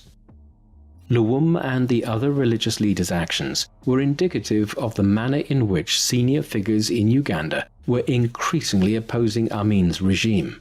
This extended into the ranks of his government. Already in 1975, Emmanuel Blayo Wakwewa, Amin's finance minister, had defected to Britain whilst on a visit to London. But more damaging still was the defection of the health minister Henry Kiemba in 1977. Kiemba quickly authored an account of the Amin regime from the inside and published it as A State of Blood, a blistering indictment of Amin's brutality and bloodletting. However, while the international community's disdain for Amin and his regime severely hampered Amin's ability to govern Uganda, it would not remove him from power. As long as Amin retained a tight control over the military and government within the country itself, he was secure in his position. But this was increasingly not the case. By late 1977, a split had developed within the Ugandan military between those who remained steadfastly loyal to Amin and those who favoured the Vice President, General Mustafa Adrisi, over the madman that Amin seemed to now be. It was in awareness of Adrisi's growing strength and in an effort to shore up his own authority that Amin would enter in 1978 into a fatal conflict that would bring about the end of his regime. For years, relations between Amin's Uganda and Tanzania to the south had been strained, even hostile at times. It was here that Milton Obote had established himself in exile in 1971. And from here that the abortive invasion of Uganda was launched by some of his supporters in the autumn of 1972. And now, at the end of the 1970s, it became the source of Amin's final overthrow. In the late autumn of 1978, troops loyal to Adrisi had mutinied in southern Uganda near the Tanzanian border. When some fighting broke out here, Amin elected to effectively turn the engagement into a war with Tanzania, one which would shore up his support within Uganda and allow him to consolidate his control of the country. This decision may have been made half-heartedly when he realized he had lost control of some elements of the army on the southern border, and he wanted to take credit afterwards for their incursions into Tanzanian territory. In any event, the initial stages of the Uganda-Tanzania War went well for Amin. In the early winter, Ugandan forces entered in large numbers into northern Tanzania and occupied the region in such a way that, as 1978 was coming to an end, Amin was able to announce that he intended to annex the Kagera region of northern Tanzania. However, the situation would all change very quickly in 1979. In January 1979, the Tanzanian President Julius Nyerere began mobilizing the Tanzanian People's Defense Force with the goal of striking back north against Amin's armies. They were joined by a large contingent of Ugandans who were opposed to the Amin regime and who had been living in exile in Tanzania. As they moved north, Amin's forces started falling away in places and being defeated in others. Some units fled over the western border into the Congo. Gradually, the main bulk was forced back towards Kampala as winter gave way to the spring of 1979. Amin was now desperately seeking foreign aid, but despite appealing to Saudi Arabia and Saddam Hussein's Iraq, he only received minimal support from Gaddafi in Libya and the Palestinian Liberation Organization. The decisive engagement of the war finally occurred at the Battle of Lukaya, southwest of Kampala, on the 10th and 11th of March. Here, a force of 2,000 Ugandan troops and 1,000 Libyans, supported by 18 tanks, were overrun by a joint Tanzanian and Ugandan exile army, one which had little tank support, but far superior infantry numbers. In the hours that followed the defeat, and as news of it arrived in Kampala, many urged Amin to accept the situation and step down as leader of Uganda. In Kampala, Amin remained defiant to the end. Even as Tanzanian and Ugandan exile troops closed in on Entebbe Airport on the shores of Lake Victoria to the southwest of the capital, he refused to back down and even fired his military chief of staff, Yusuf Gowon. However, with dwindling numbers of supporters and the belligerents closing on the capital itself, he did eventually flee from Kampala by helicopter on the 11th of April 1979. the date which is generally seen as marking the end of the Idi Amin regime in Uganda. Yet in the months that followed, peace did not immediately return to Uganda. A loose civilian government was formed out of various interest groups, but it could not operate effectively, was seriously divided, and eventually a new military coup occurred in May 1980. This would lead in the short term to a military government, but unlike Amin in 1971, the interim military governor Paulo Muwanga did pave the way for elections and a transition to civilian government towards the end of 1980. In these, none other than Milton Obote was returned as Uganda's new president. Milton Obote's return to power in the elections of 1980 did not, however, go unopposed. Many groups believed, perhaps not without substantial justification, that the elections had been rigged in favor of Obote's Ugandan People's Congress. As a result, as Obote took office for a new term as president, a guerrilla war between his government and those who did not recognize its legitimacy was beginning in Uganda. The so-called Ugandan Bush War would drag on for over 5 years between Obote's government and the guerrillas led by Yoweri Museveni. Eventually, as Museveni and his followers got the upper hand, Obote fled from Uganda in 1985. Then, in January 1986, the guerrilla fighters entered Kampala, and Museveni, who had first fled to Tanzania back in 1971 as a young man in his 20s, became the new president of Uganda. The coming of Museveni and his national resistance movement to power in Kampala was not a new dawn for Uganda. Museveni has never left office and is one of the world's longest-serving heads of state, having recently been re-elected in January 2021. And Ugandan politics has been dogged ever since by human rights abuses and persecution of minorities. The Ugandan Bush War, though, was played out in the 1980s and would not involve Idi Amin. The bloodshed he was responsible for was largely confined to the 1970s.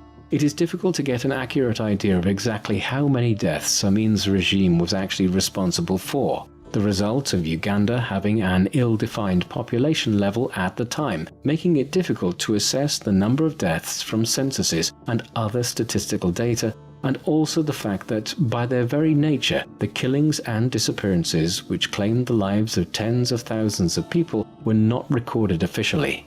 In addition, it is often difficult to decide what to count. Many thousands died in Uganda, for instance, during these years, not as a result of a government directive, but indirectly as a result of Amin's creation of a military state in which senior members of the army could murder people with impunity. Equally, the mishandling of the economy added to the death toll, but again in indirect ways. However, these limitations aside, it is generally accepted today, based on claims made by Amnesty International, that Amin's regime killed at least 300,000 people between 1971 and 1979, though some evidence from census records suggest a population decline of somewhere between 420,000 and 800,000. While a precise figure may not be possible, what is undoubted is that Amin's regime created immense hardship for the people of Uganda throughout the 1970s, and it was one of the most brutal dictatorships the continent saw during the period. Following the flight from Kampala, Amin did not immediately leave Uganda. For a few weeks, he was at large in the east of the country and even attempted to set up an opposition government with its capital in the city of Jinja on Lake Victoria. He quickly faced up to the reality, though, and left the country entirely, heading first to Libya, where his old ally Gaddafi gave him temporary refuge. However, in 1980, he headed further east and settled in Jeddah, in Saudi Arabia, where he was given official sanctuary by the government. Shortly after his arrival there, he gave his first post-rule interview, in which he defended his reign as ruler of Uganda and claimed that many in his homeland wished for him to be restored to power. Despite such assertions, Amin would never return to power or play a further major role in political life, though he attempted to return to Uganda in 1989, when he flew to Zaire, where a major war had broken out with implications for several neighboring countries, including Uganda. Here, Amin had hoped to use the disorder as a means of building up a support base for his return to Uganda, which had been plunged into fresh disorder itself in the late 1980s. It was an abortive mission, and within months Amin was back in Saudi Arabia, where a reluctant Saudi government had been coerced by the United States and others into accepting Amin back again. Amin lived out the remainder of his life in Saudi Arabia without trying to intervene again in Uganda. He was also firmly warned not to give television interviews or speak to the press, and he stayed relatively close to his villa in Jeddah. His later years involved a cycle of sports events, gym sessions, and massage parlors, while he was often seen taking his Range Rover or Chevrolet Caprice out for shopping trips and visits to the airport, where Amin regularly had to clear parcels of goods from Uganda through customs. The airplanes full of luxury goods on the whiskey runs from Stansted Airport to Kampala in the 1970s had been succeeded by parcels of cassava and other East African foods arriving into Jeddah in the 1990s. Curiously, there were only limited calls for Amin to be tried in any international court for his war crimes during these years. Finally, in the summer of 2003, when he was either 80 years of age or very near it, his family reported that the former dictator was in a coma in a Jeddah hospital brought about by kidney failure. A request by his family for him to be allowed to return to Uganda to die met with the response that he would be prosecuted if he set foot in Uganda. Thus it was that when Amin's life support was switched off on the 16th of August 2003, he died in Jeddah and was buried in a largely nondescript grave in the Saudi Arabian capital. There is no doubting that Idi Amin was a brutal dictator.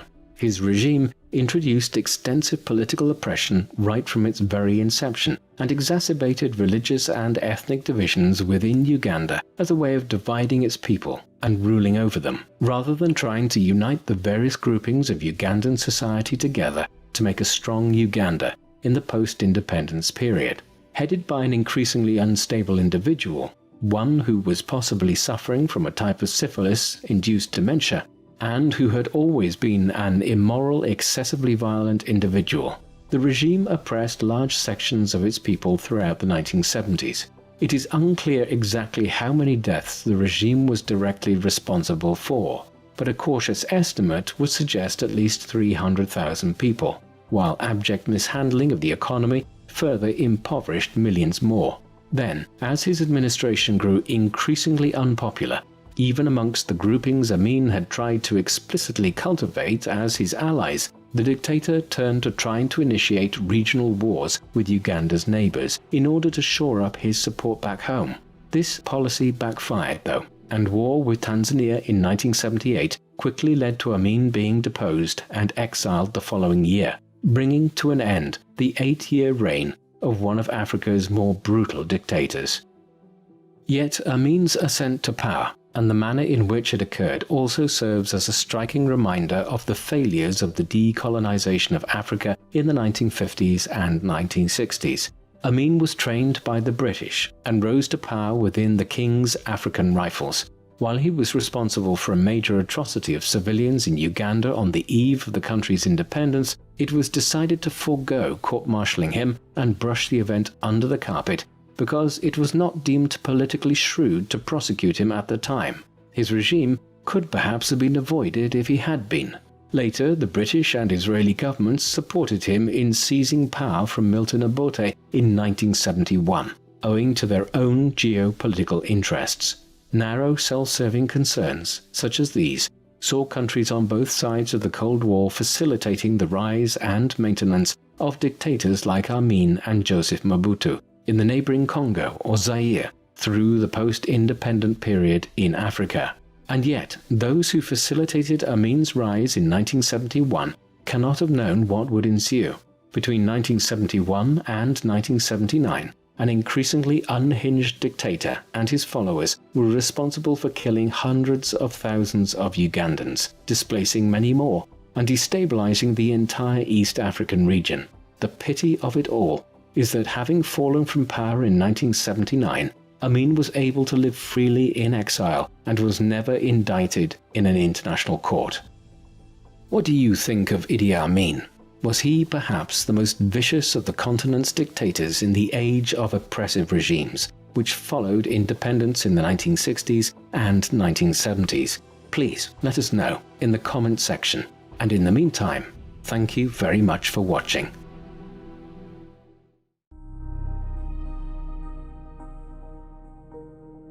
The man known to history as Pol Pot was born with the name Salot Sa in the village of Prexpal in northeastern Cambodia at some time in the second half of the 1920s. Official records place his birth date as being on the 25th of May 1928, but others have suggested a date of birth over 3 years earlier, on the 19th of May 1925. Given the age that we know that Salot began his education, the latter date of 1928 seems more likely.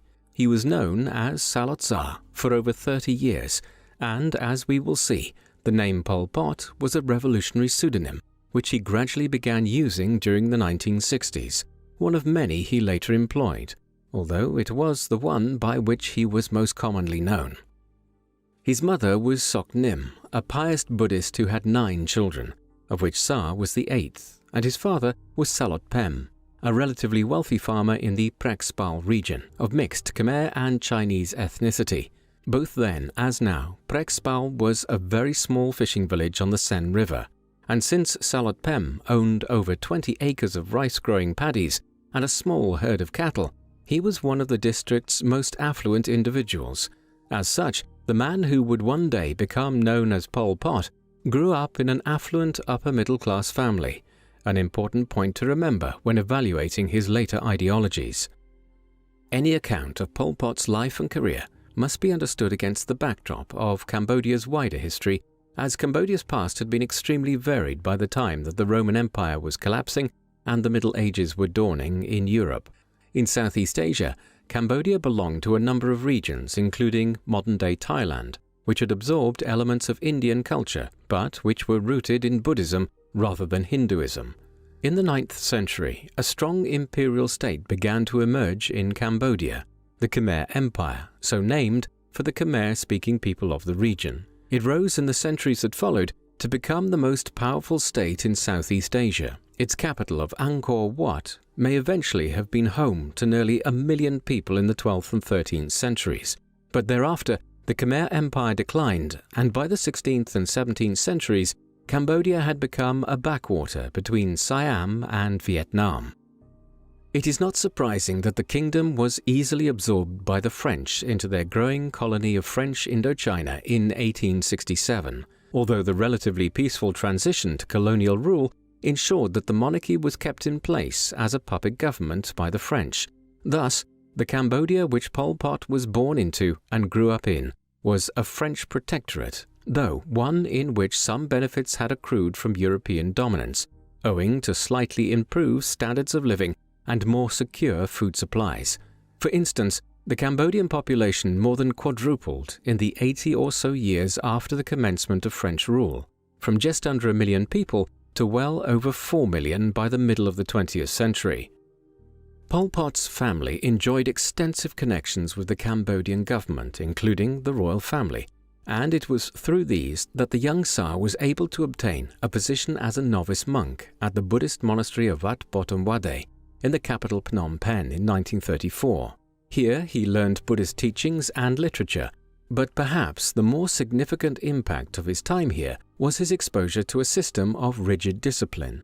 Thereafter, he was sent to a Roman Catholic primary school in 1935. This was a colonial establishment where Pol Pot was educated alongside the children of the French colonial community. He was not very academically gifted or inclined, preferring sport instead of his studies, and it was not until 1941 that he graduated from the primary school, 2 years behind schedule. Nevertheless, his privilege and family ties continued to benefit him, and despite his poor performance hitherto as a student, he was admitted in 1942 to a prestigious new boarding school, which was patronized by the Cambodian monarchy. He would remain there until 1947, again indulging his passion for football and basketball over his studies. Cambodia's politics was shifting dramatically. While Pol Pot was undertaking his education, French colonial rule in Southeast Asia was weakening considerably as a result of the outbreak of the Second World War in Europe in the autumn of 1939. Taking advantage of the situation, In October 1940, the neighboring kingdom of Thailand invaded Cambodia and Laos and succeeded in taking possessions of some border provinces from the French. Then, in April 1941, King Monivong, the puppet monarch of Cambodia, died. He was replaced by the French by King Sihanouk, an 18-year-old, whom the French believed would be more pliable than Prince Moniret, Monivong's designated successor. But Sihanouk would prove less of a puppet than was foreseen, and he would play a major role in the tumultuous politics of Cambodia over the next 70 years. No sooner was he on the throne than Cambodia was invaded by the Empire of Japan, as the Second World War spread across Eastern Asia and the Pacific. Cambodia would suffer 4 years of occupation. Then, as the end of the war neared in 1945, Sihanouk proclaimed an independent kingdom of Kampuchea in March 1945. It proved short-lived, and French colonial rule was quickly reimposed on Cambodia in October 1945. But this brief experiment in independence foreshadowed the struggle to end colonial rule which was to follow. Pol Pot's path in the years following the Second World War, though, increasingly pushed him away from Cambodia altogether. Having left boarding school without finishing his studies or acquiring his baccalaureate, he enrolled in 1948 in a carpentry course at the Technical College in Phnom Penh. Given his family background, Pol Pot might have been expected to follow a different career path, and setting out on a vocational training as a carpenter would have been viewed as a step down for the son of a wealthy landowner at the time in Cambodia. Yet it seems that his privilege once again benefited him in the months ahead, as Pol Pot's academic shortcomings were ignored, and in 1949 he was awarded a prestigious scholarship to attend an advanced engineering school far away in Paris in Europe, the capital of the French colonials. At the time, it was not uncommon for the French to invite the sons of well-connected colonial families to acquire their education in France itself, the goal being to inculcate young men like Pol Pot to the virtues of French society and encourage them to want to maintain French control over countries like Cambodia rather than seeking independence. Thus it was that Pol Pot set out for Paris in 1949. However, the political climate of Cambodia in the post-war period was such that Pol Pot would become radicalized against French colonial rule while in Europe, rather than inculcated into becoming a supporter of the French presence in Indochina. Before examining Pol Pot's time in Europe, we need to look at events in Cambodia itself in the late 1940s and early 1950s, in the aftermath of the Second World War. King Sihanouk had succeeded in gaining some concessions from the French government to grant greater autonomy to Cambodia. The country's first elections to a domestic parliament were held in 1946, and a new, modern constitution for the country came into effect in May 1947.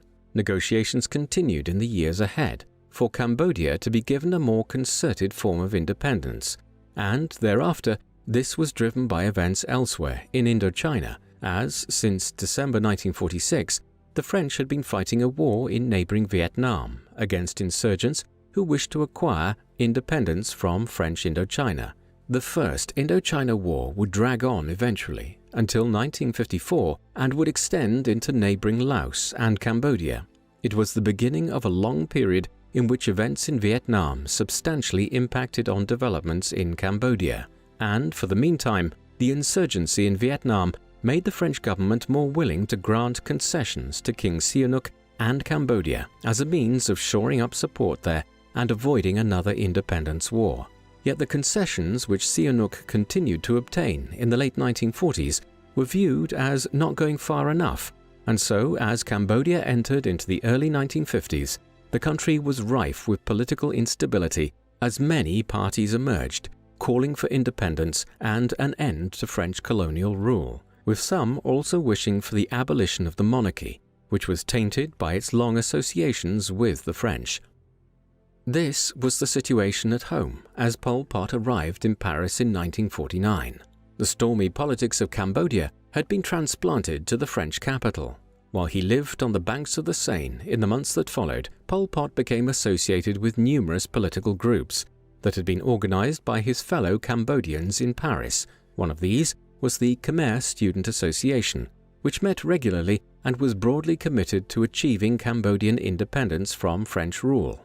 More extreme and effectively illegal was the Cercle Marxiste, or Marxist Circle, a Marxist-Leninist organization which met in secret to read Marxist, Leninist, and other communist writings and to discuss Cambodia's struggle against French oppression. It is important to remember that the great majority of anti-colonial independence struggles in Africa and Asia in the post-Second World War period adopted one form of communism or another as their ideological base in their independence struggles, not least because the best way to throw off European imperial rule was by obtaining financial and material aid from Communist Russia or China. But in assessing Pol Pot's ideology and future career, we can largely dismiss any ardent affection for Marxist thought, which he might have claimed to have had, as in reality, the future dictator did not really understand Marxist thought at all. What little of Karl Marx's own writings he had read, he later admitted he had not been really able to comprehend. Rather, Pol Pot was attracted by the idea of continuous revolution, without concerns for the violence and humanitarian implications of it, which had become a feature of Marxist-Leninist thought in the post-war period. This unswerving commitment to acquiring independence and carrying out a revolution at all costs became the central focus of his political leanings later on, not any ideological commitment to communism. Pol Pot spent 3 years in Paris, becoming more and more embroiled in politics there. His departure from the French capital would eventually come about owing to developments back in his homeland. In January 1953, as the political situation in Cambodia lurched from crisis to crisis, King Sihanouk disbanded the National Assembly and began ruling by decree. Domestic political turmoil increased rapidly thereafter, such that by the spring of 1953, Cambodia was virtually in a state of civil war. Already in late 1952, the Cercle Marxiste in Paris had determined to send one of their members back to Cambodia to assess the situation on the ground, in order to determine which of the competing entities they should be supporting, and so it was that Pol Pot found himself returning to Southeast Asia in December 1952, after 3 years in France. As a result, he was back in Cambodia to witness King Sihanouk's call for independence from France in the summer of 1953, a request which was granted by the French government in November, when it realized that it lacked the support or the military capacity to maintain its control over Cambodia. Independence had been achieved, but it remained to be seen exactly what kind of state would emerge in the new Cambodia. The next 15 years in Cambodia were a period of almost continual turmoil, which eventually, in 1968, would result in the outbreak of a civil war, which was the result of the unrest which continued to dominate Southeast Asia in the 1950s and 1960s. Although the Geneva Conference of 1954 succeeded in ending the First Indochina War between the French and pro-independence Vietnamese, conflict in Southeast Asia was in no way brought to an end. Henceforth, the northern parts of Vietnam became the independent country of North Vietnam, which was pro-communist, while the south of the country also gained independence as the pro-Western Republic of Vietnam. However, no sooner had the dust settled on the Geneva Conference than North Vietnam began efforts to unite the country under communist rule. Thus, in 1955, the Second Indochina War, or what is more commonly known as the Vietnam War, erupted. It would last for 20 years, with the South backed primarily by the United States of America, as French influence in Southeast Asia waned, and the North backed by Soviet Russia and Communist China. Throughout its entire duration, Cambodia was caught up in the conflict, primarily because the North Vietnamese troops, known as the Viet Cong, used Cambodia as a staging base for attacks into South Vietnam, with Vietnamese camps established in the jungles of northern and eastern Cambodia. But as we will see, Cambodia was also increasingly tied up with the North Vietnamese, because radical Marxist-Leninist revolutionaries within Cambodia, such as Pol Pot, sought North Vietnamese aid to foment their own rebellion in Cambodia. Pol Pot's path would soon collide with the North Vietnamese, but for now, in the post-independence period in Cambodia during the 1950s, he became involved in efforts to effect change through political participation. The first post-independence elections in the country were held in 1955. It was widely believed that the anti-monarchy Democratic Party would win these, and Pol Pot and his fellow Marxist-Leninist Cambodians now attempted to infiltrate the Democratic Party as a means of exercising influence from within the government, which it was assumed would soon come to power. However, the king had other ideas. With the elections imminent, Sihanouk quickly abdicated in favor of his father Norodom, and then Sihanouk established his own political party called Sangkum Ria Neom, meaning the community of the common people, and in the election, through widespread voter intimidation and fraud, Sangkum won over 80% of the vote, effectively establishing a one-party dictatorship, with Sihanouk serving as prime minister.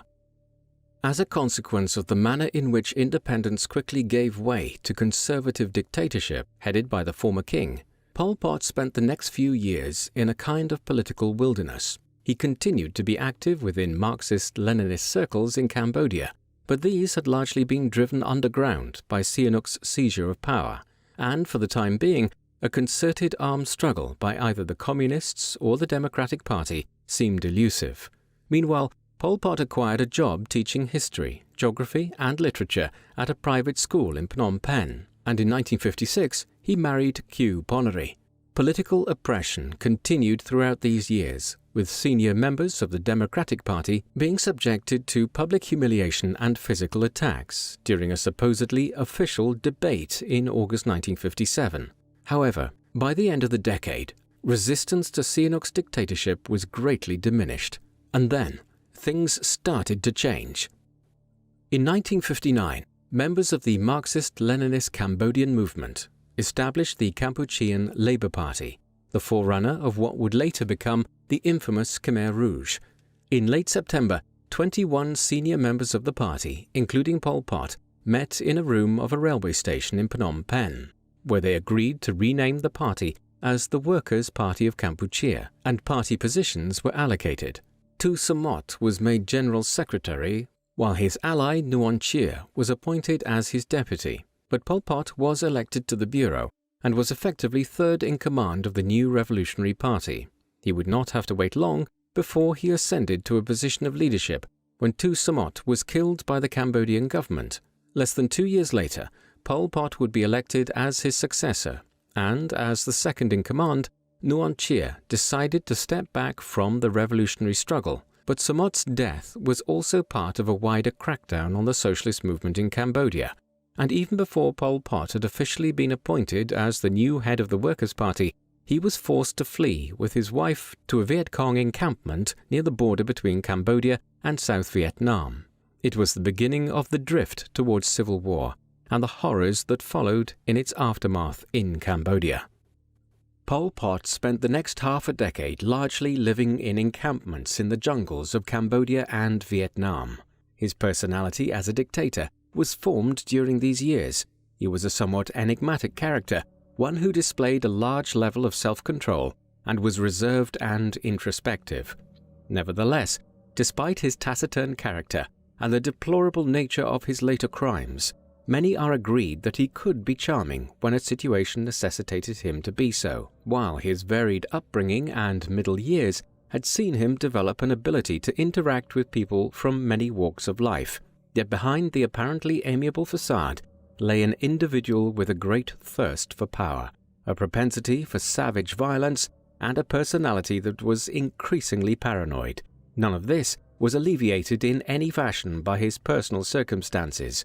His wife suffered from deteriorating mental health in the 1960s, which would descend into chronic schizophrenia in the 1970s.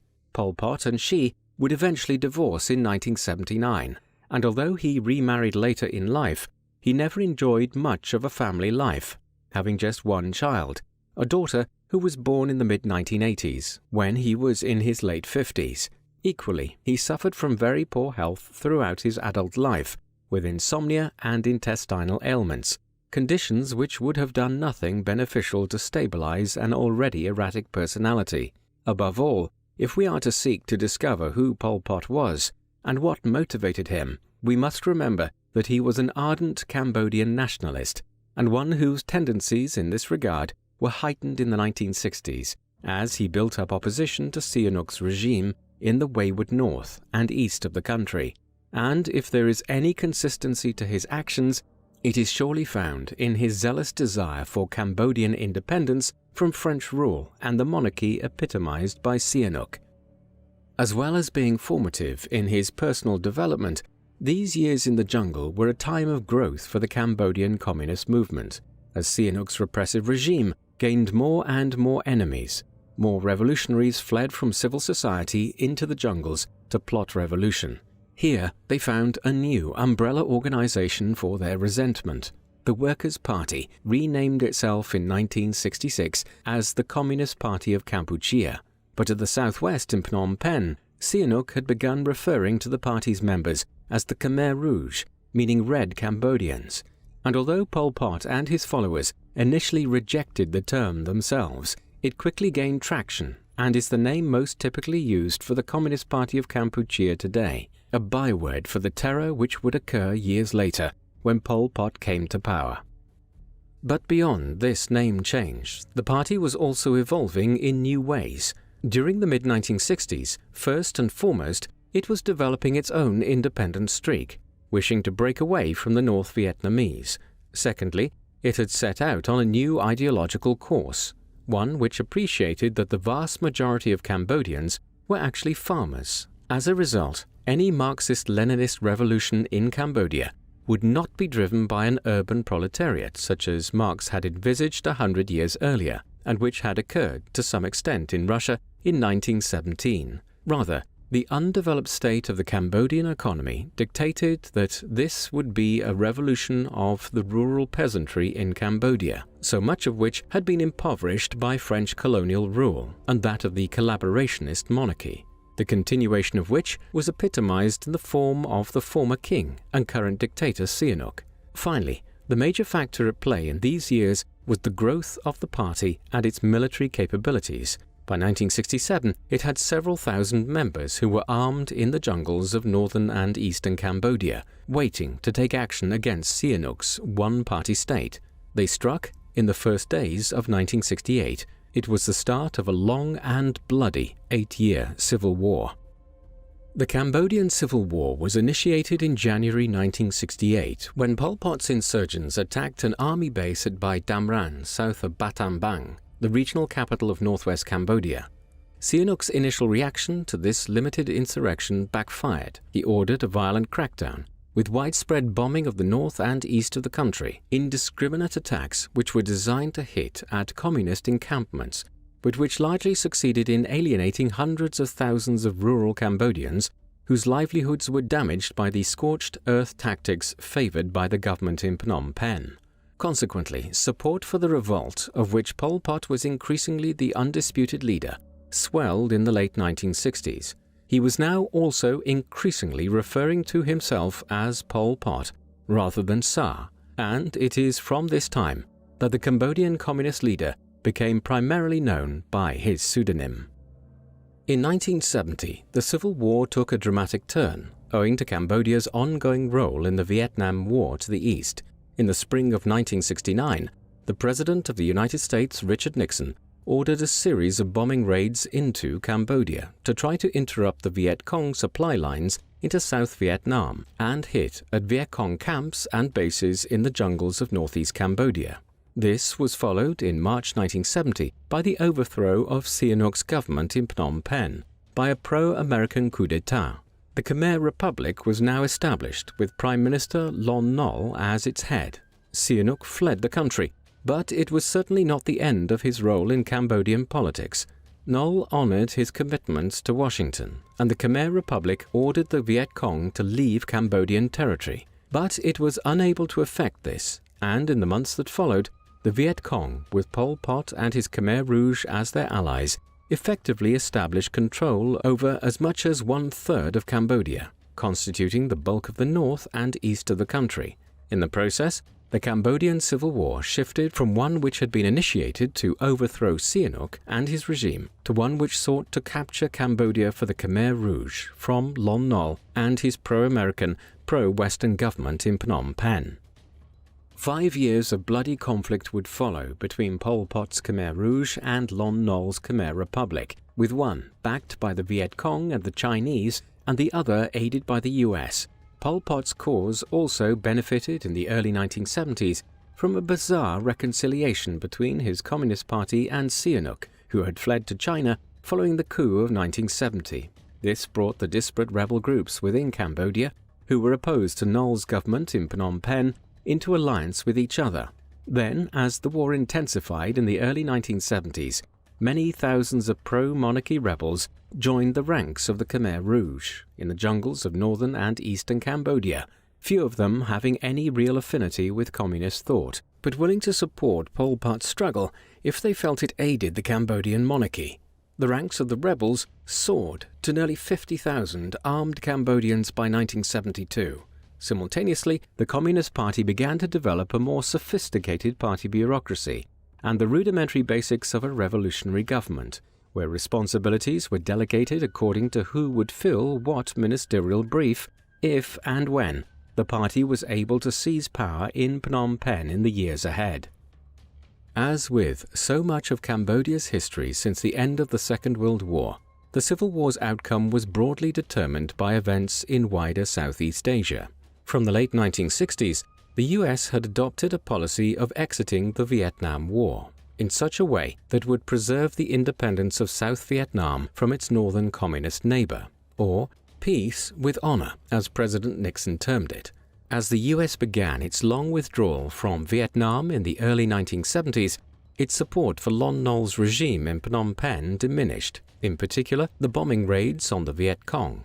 The actions of the Khmer Rouge in northern and eastern Cambodia were temporarily ended by late 1972, and then, in January 1973, Lon Nol declared a ceasefire in the hopes that the civil war would be ended amicably, but it was not to be. Pol Pot and his militants continued their push westwards towards Phnom Penh, and it was clear by the spring of 1973 that they were in the ascendant. Lon Nol had to introduce conscription in order to have enough troops to defend the capital, but even so, the Khmer Rouge reached the outskirts of the city by April. They were prevented from seizing the seat of power at this time only through the intervention of the US, Nixon ordering a huge bombing campaign which drove Pol Pot's insurgents back into the jungle. It was, however, only a limited reprieve. As the months rolled by and US aid dried up, Nol's government found itself increasingly unpopular and confined to a city, the population of which had swelled to nearly 2 million people, nearly 3/4 of them refugees. By March 1975, the Khmer Rouge and the Viet Cong had surrounded Phnom Penh with nearly 400,000 troops, and it was no surprise to anyone when the city finally surrendered to Pol Pot and his insurgents on the 17th of April 1975. The Cambodian Civil War was over. The capital of South Vietnam, Saigon, fell to the Viet Cong just 13 days later, on the 30th of April 1975, as Western efforts to stop the spread of socialist regimes in Southeast Asia ended in dismal failure in the spring of 1975. The Cambodian Civil War was over. Approximately 250,000 Cambodians had been killed in nearly 8 years of conflict, but few knew what the future now held in store for the country. Despite being the main rebel organization during the Civil War, the Khmer Rouge was something of an unknown quantity. In international circles, Pol Pot and his party were viewed as something of an ancillary to the Viet Cong presence in Cambodia. Few, though, knew what they would do once in power, nor could they have predicted the scale of the brutality which would now be unleashed throughout the country. Even Pol Pot himself was a relatively shadowy figure, of whom the world knew little in 1975. But that would all change in the years that followed. Having seized power, the Khmer Rouge unleashed a savage assault on Cambodian society itself, the horrors of which have been eclipsed by few regimes in human history. At the heart of the nightmare which unfolded in the months and years after the end of the Civil War was the ideological platform, the Communist Workers' Party of Kampuchea, with Pol Pot as its leader. It had grown and developed in the 10 years or so since they first began building up their strength in the jungles of northeast Cambodia in the mid-1960s. The party was wedded to the idea of building an agrarian revolution, one in which rural peasants would form the basis of their communist state. As we saw earlier, Pol Pot had little understanding of communist thought himself, and this ideology that the Khmer Rouge developed had little to do with the writings of Karl Marx. Indeed, they were directly antithetical. Marx had envisaged a revolution driven by the urban proletariat of oppressed factory workers. Conversely, Pol Pot and the Khmer Rouge viewed urban workers as dangerous subversives and wanted to encourage Cambodians to return to the countryside from the cities in order to create an almost exclusively agrarian society. This utopian dream of theirs would soon become a nightmare for the Cambodian people. As soon as Phnom Penh had been seized in April 1975, Pol Pot quickly made his way to the city. He entered the capital on the 20th of April, and by May had established his government at the Silver Pagoda, an opulent 19th century royal palace which had once been home to the monarchy. It was not at once clear that Pol Pot and the Communist Party would be the primary power in the new Cambodia, not least because a number of regional military leaders commanded their own power bases throughout the country. There was even an effort made to unseat Pol Pot in the autumn of 1976, but ultimately the party prevailed and solidified its power. Then, the name of the country was officially changed to Democratic Kampuchea in January 1976, and it was governed by a standing committee of the Khmer Rouge's leading figures, who were named as brothers. Pol Pot was brother number 1 and served as Prime Minister. For a time, the former king, Sihanouk, was even brought into the government in an effort to prevent him becoming a focus of opposition to the new regime. But he resigned from his position in the spring of 1976 and was subsequently kept under house arrest by the regime, which is how the Khmer Rouge kept their control of the country in the first 12 months after the end of the civil war. The policies pursued by Pol Pot and the Khmer regime in the second half of the 1970s have become infamous. As we have seen, the regime constructed itself around the idea of creating an agrarian revolution with a kind of rural proletariat. Pot and his allies were inspired by the Great Leap Forward which Chairman Mao had attempted in China 20 years earlier, whereby he had attempted to drastically increase China's food production and industrial output in just a few short years. The Great Leap Forward failed spectacularly and is now understood to have resulted in the deaths of as many as 50 million Chinese people in the space of 5 or 6 years. But, undeterred by this appalling record, Pol Pot and the Khmer Rouge now sought to use similar methods to exponentially increase Cambodia's agricultural and manufacturing capacities. The ultimate goal was to make Cambodia self-sufficient and reliant on no other state for the goods which it needed. In particular, Pol Pot wished to avoid having the country fall under the influence of its more powerful neighbor to the east in Vietnam. Cambodian self-sufficiency was to be achieved through collectivization, whereby farms throughout the country were brought under state ownership and then run collectively or communally by farmers. The goal was to have the country's agricultural output increased substantially by forcing Cambodians to work as hard as possible. To this end, Pol Pot and the Khmer Rouge immediately began forcing the population to leave Cambodia's cities and relocate to labor camps in the countryside to work on collective farms. Conditions in these were brutal, often amounting to little more than slave labor. Workers were beaten and tortured if they did not work sufficiently hard enough. They were fed poorly, often so that camp overseers could report on high production yields, and malnutrition was soon rife, giving way eventually to death through starvation. As conditions in Kampuchea's work camps deteriorated during the course of 1976 and 1977, disease became rife in them also, exacerbating the level of mortality. Workers who refused to work hard enough or resisted directives were executed. The barbaric conditions of the labor camps in the countryside were not the sole theater in Pot's Cambodia where mass murder was occurring. The Khmer Rouge established itself as a highly autocratic, xenophobic, classist, and totalitarian regime.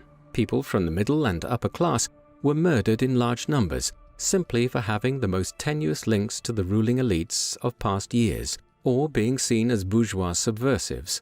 All this despite Pol Pot's own upper-middle-class family background. Foreigners were targeted also. For instance, 250,000 Cambodians of Chinese ethnicity were killed between 1975 and 1979, with perhaps as many as 100,000 Muslims also murdered. The state also established itself as an atheistic regime, and Buddhism was savagely repressed. Anyone who was seen to resist the government became the victim of arrest and execution, and over 150 torture and execution centers were established throughout the country, the most notorious being S21, a converted secondary school through which as many as 20,000 prisoners passed between 1976 and 1979. As the months went by, paranoia came to dominate every aspect of Cambodian society. Children were indoctrinated into the regime's atrocities and forced to engage in killings. In other instances, the children of political dissenters or ethnic minorities who were killed were also murdered. The rationale of Pol Pot and the regime being that they wanted to avoid these children growing up and seeking to avenge their parents. All of this took place in the killing fields, sites throughout Cambodia where mass executions were carried out in the years following Pol Pot's ascent to power.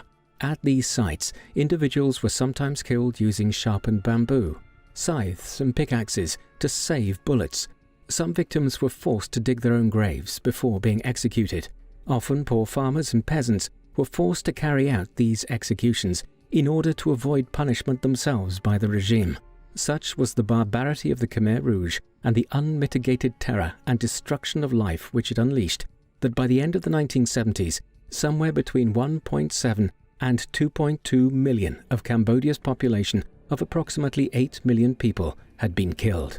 The Cambodian genocide overseen by Pol Pot and orchestrated by the Khmer Rouge was one of the most heinous and vicious genocides ever undertaken. It is hard to look beyond the genocide to try to find any coherent policies which might have been implemented by Pol Pot's regime, and it is perhaps unsurprising to find that these were, in any event, dictated by the ideological brutality and totalitarianism of the Khmer Rouge as well. For instance, the party's approach to education was mired in a highly repressive and paranoid approach to learning and the role of teachers in society. Upon the fall of Phnom Penh in 1975, several thousand educators were executed across the city. A new curriculum was devised, which sought to teach little more than basic mathematics and literacy, and thereafter was focused on instilling the regime's political ideology into the minds of students. Consequently, some children were fashioned into enthusiastic contributors to the state's atrocities. The health system also effectively collapsed under Pol Pot's reign of terror, with many physicians executed on class grounds. On the economic front, currency was abolished, and a barter system was introduced, along with the state-run distribution of goods. As a result, Cambodians were soon trading their few personal possessions in order to acquire basic goods.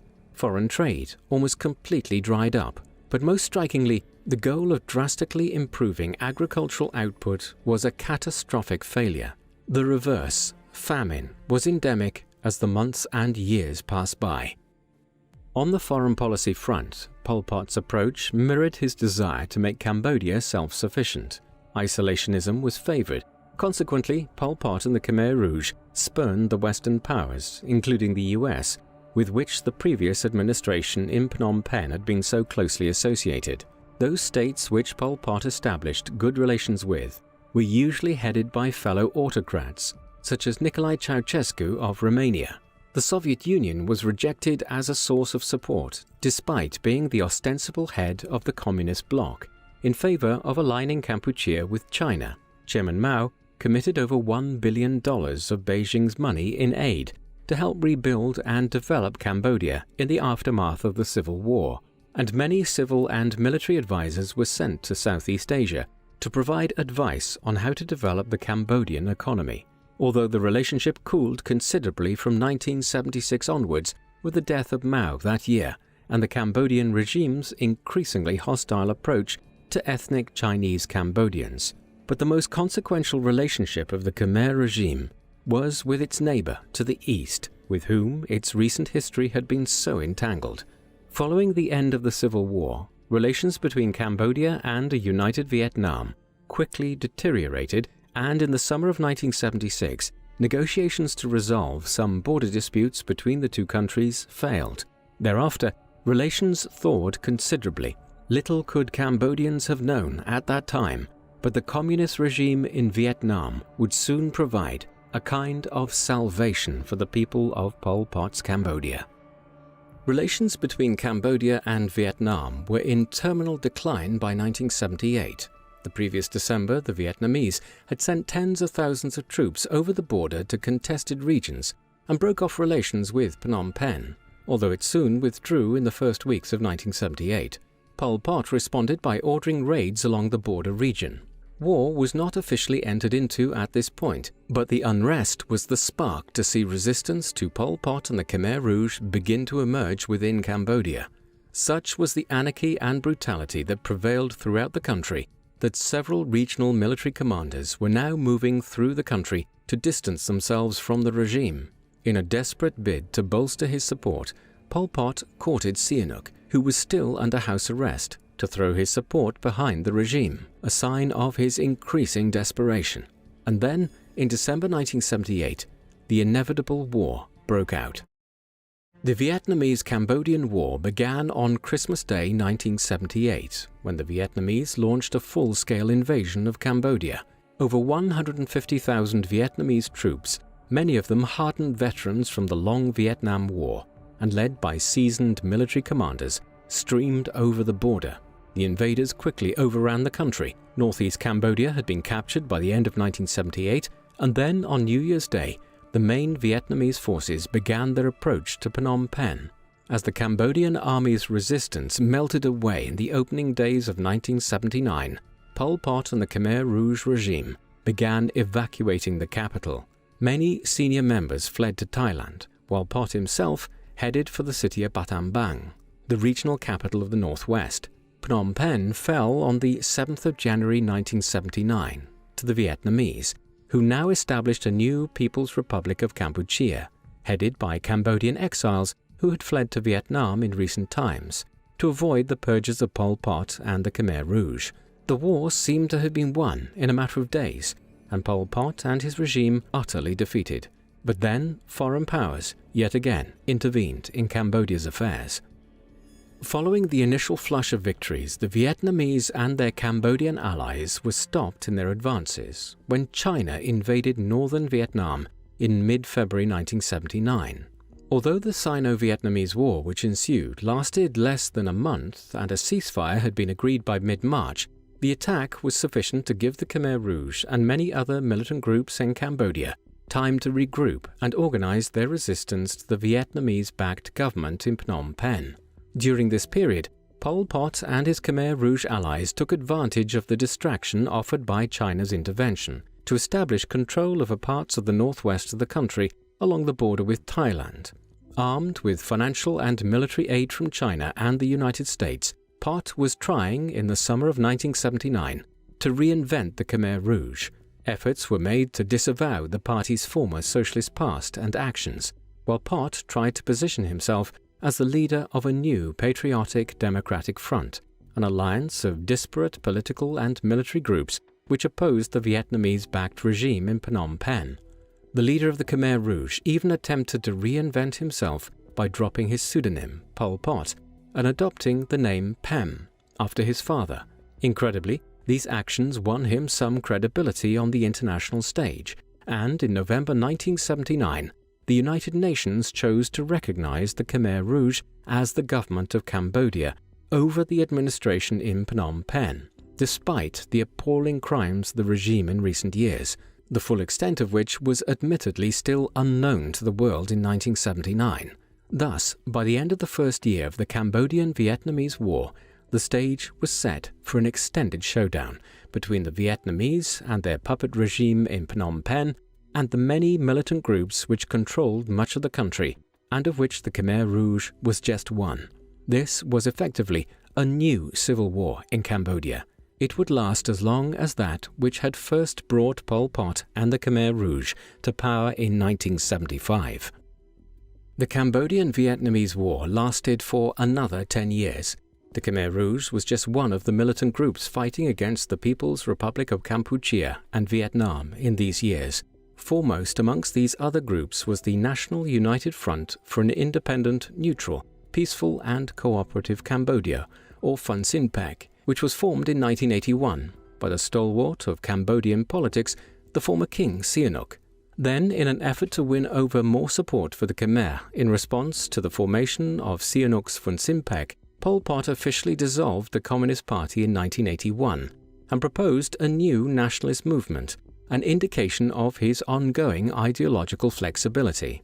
Then, as the fighting wore on, in an interminable series of guerrilla attacks in the jungles and foothills of Cambodia in the mid-1980s, Pol Pot began moving away from the forefront of the movement, and in September 1985, he resigned as the military commander of the Khmer Rouge, in part owing to reverses the previous year when the Vietnamese had pushed the Khmer forces into Thailand from Cambodia, and in part owing to his own declining health.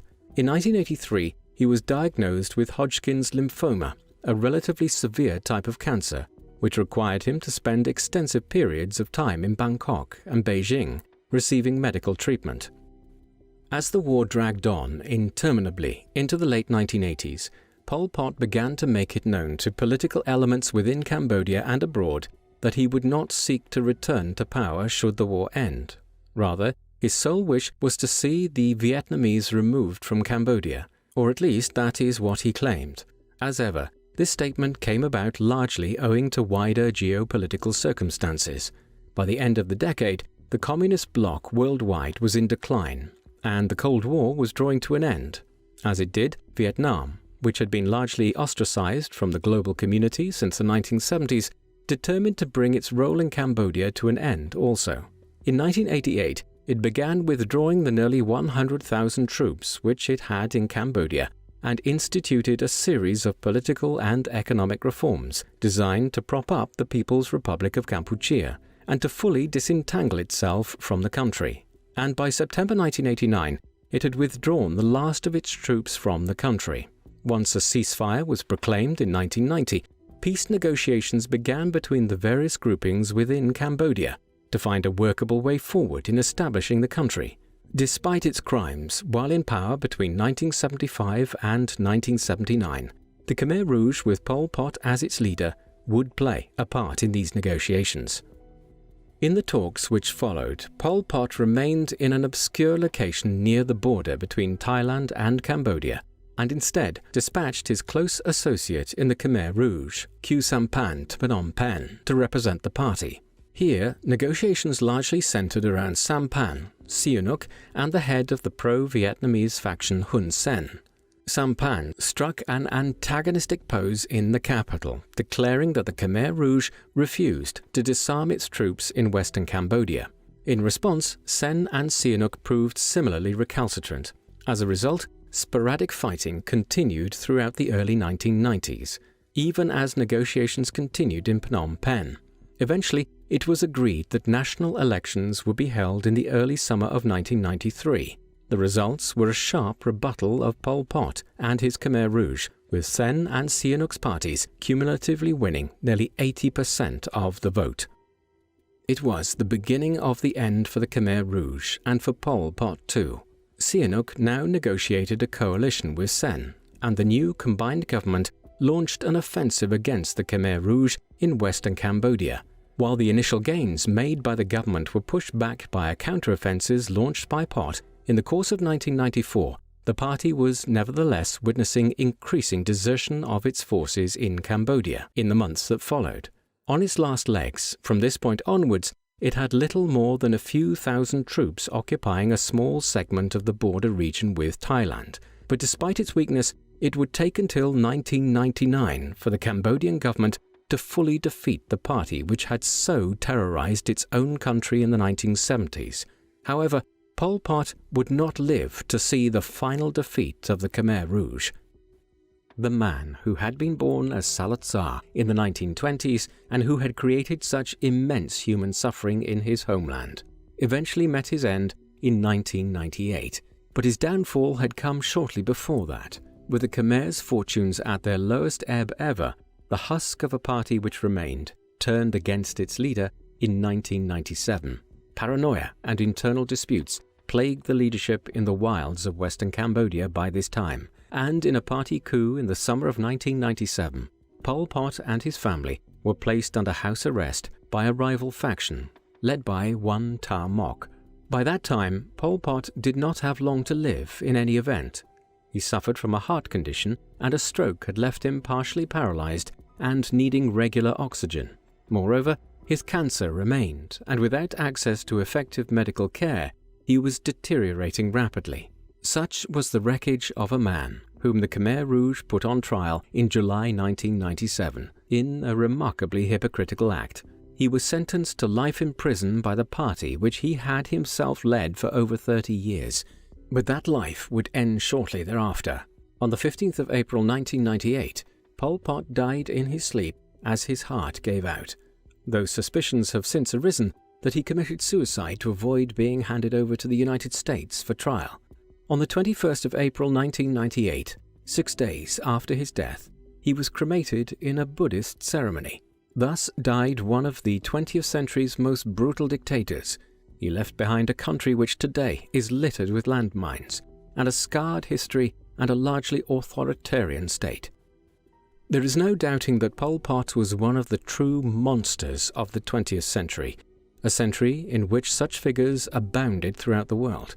But what perhaps marks Pol Pot out is the enormous brutality with which he and the Khmer Rouge carried out the Cambodian genocide between 1975 and 1979. During these years, the regime turned against everyone within its borders. Foreigners and political dissenters were targeted above others, as is usually the case with totalitarian societies. But Pot and his followers even turned entirely against their own people, murdering hundreds of thousands of Cambodians in mass labor camps, in a crazed pursuit of agricultural productivity which only succeeded in creating a famine. As a result, Pol Pot's regime murdered and killed nearly 1 out of every 4 Cambodian citizens in less than half a decade during the late 1970s. It is hardly any surprise that, as a result, the United Nations and the Red Cross were already declaring by 1979 that Pol Pot and his regime were bringing about the near destruction of Cambodian society. Only the intervention of the Vietnamese that year stopped the crazed, horrific killing. That is Pol Pot's legacy. There is nothing approaching any rationalizations which can be made for it. What do you think of Pol Pot? Was he perhaps the most tyrannical dictator of the entire 20th century? Please let us know in the comment section, and in the meantime, thank you very much for watching.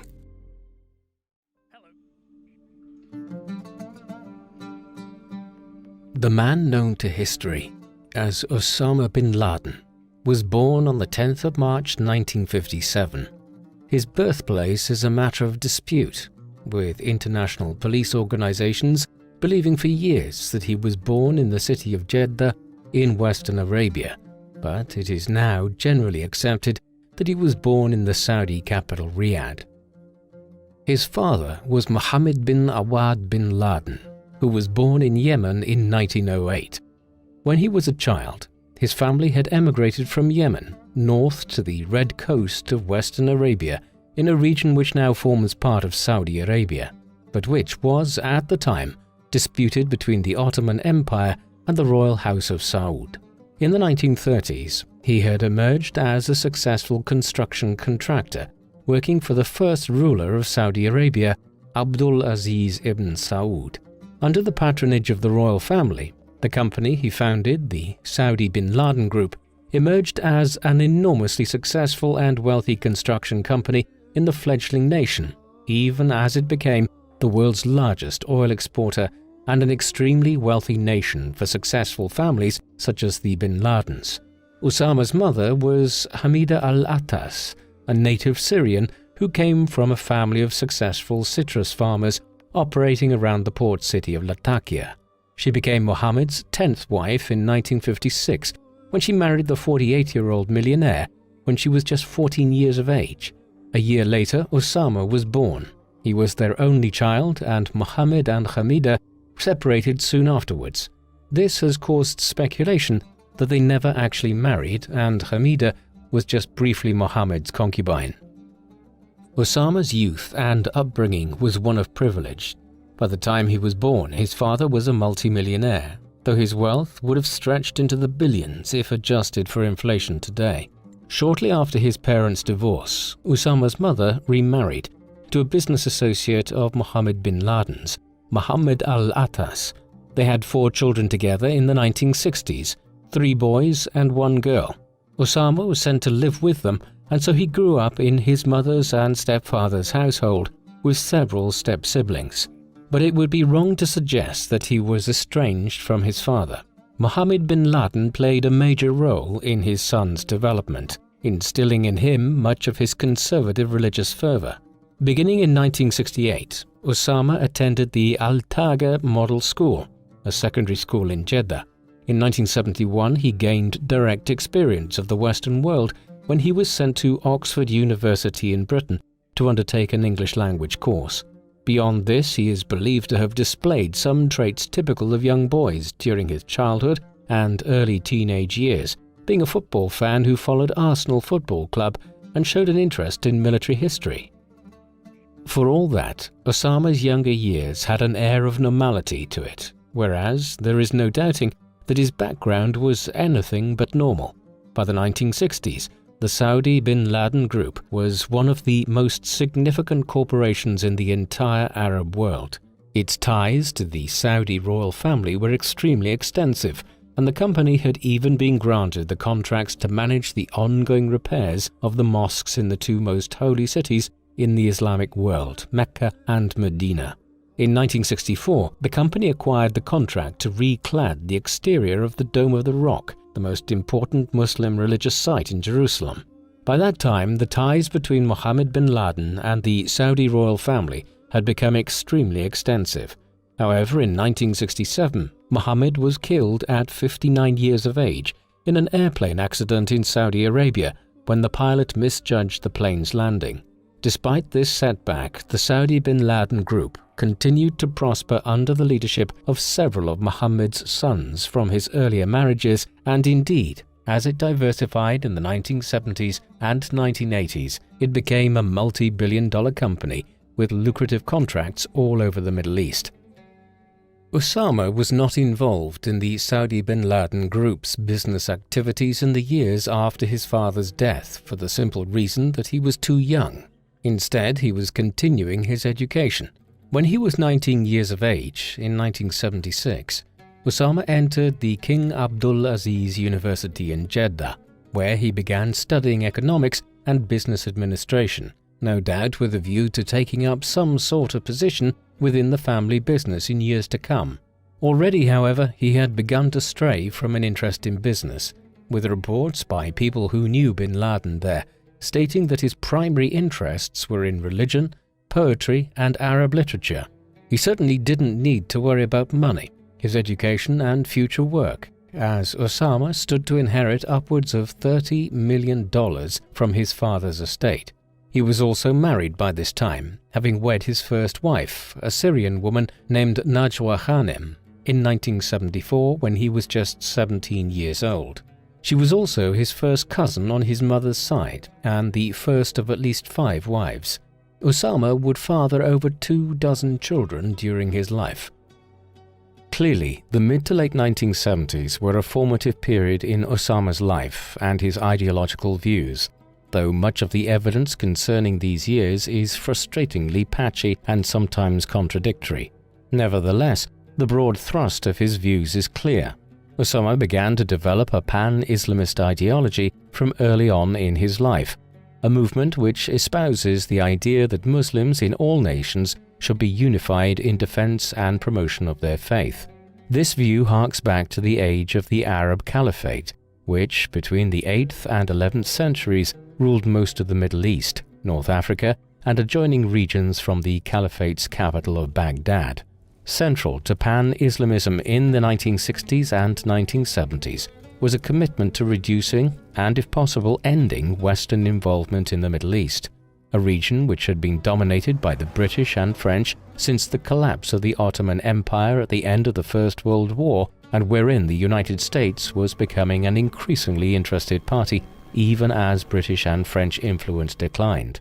The Middle Eastern world, which Osama grew up in, was also one in which the new State of Israel, backed strongly by the United States, was frequently at war with its Muslim neighbors, notably the Six-Day War of 1967 and the War of Yom Kippur in 1973.